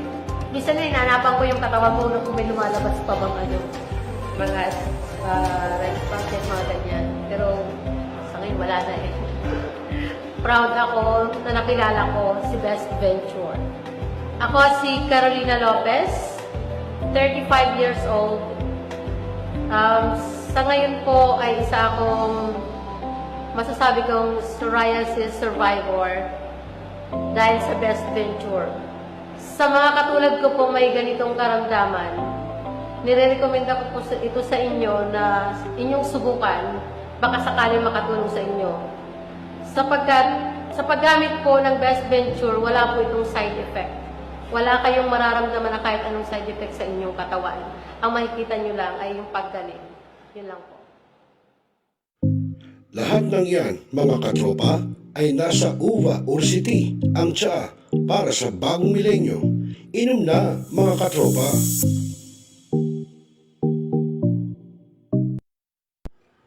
Talakayin, rebisahin, opinyon, palawakin, aksyonan.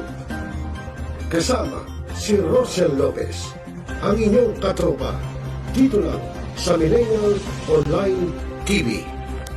Ang katropa mo sa pagbabalita.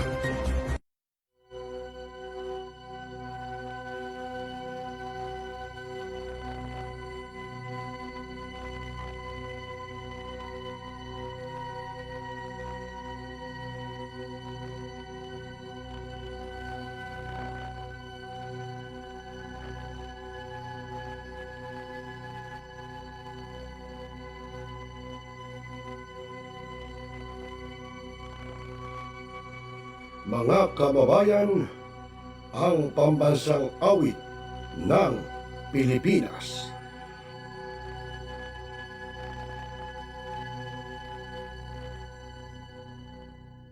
Mga kababayan, ang pambansang awit ng Pilipinas.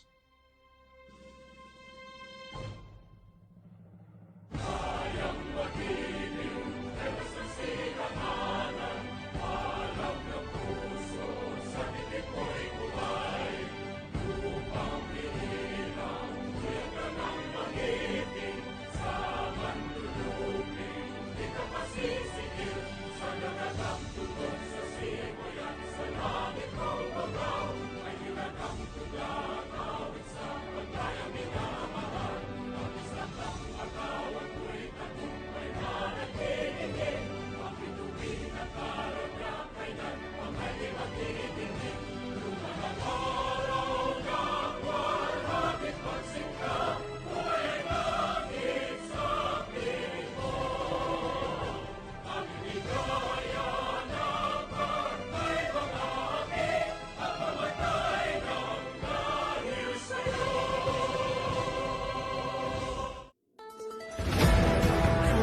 Millennial Online TV is now signing off.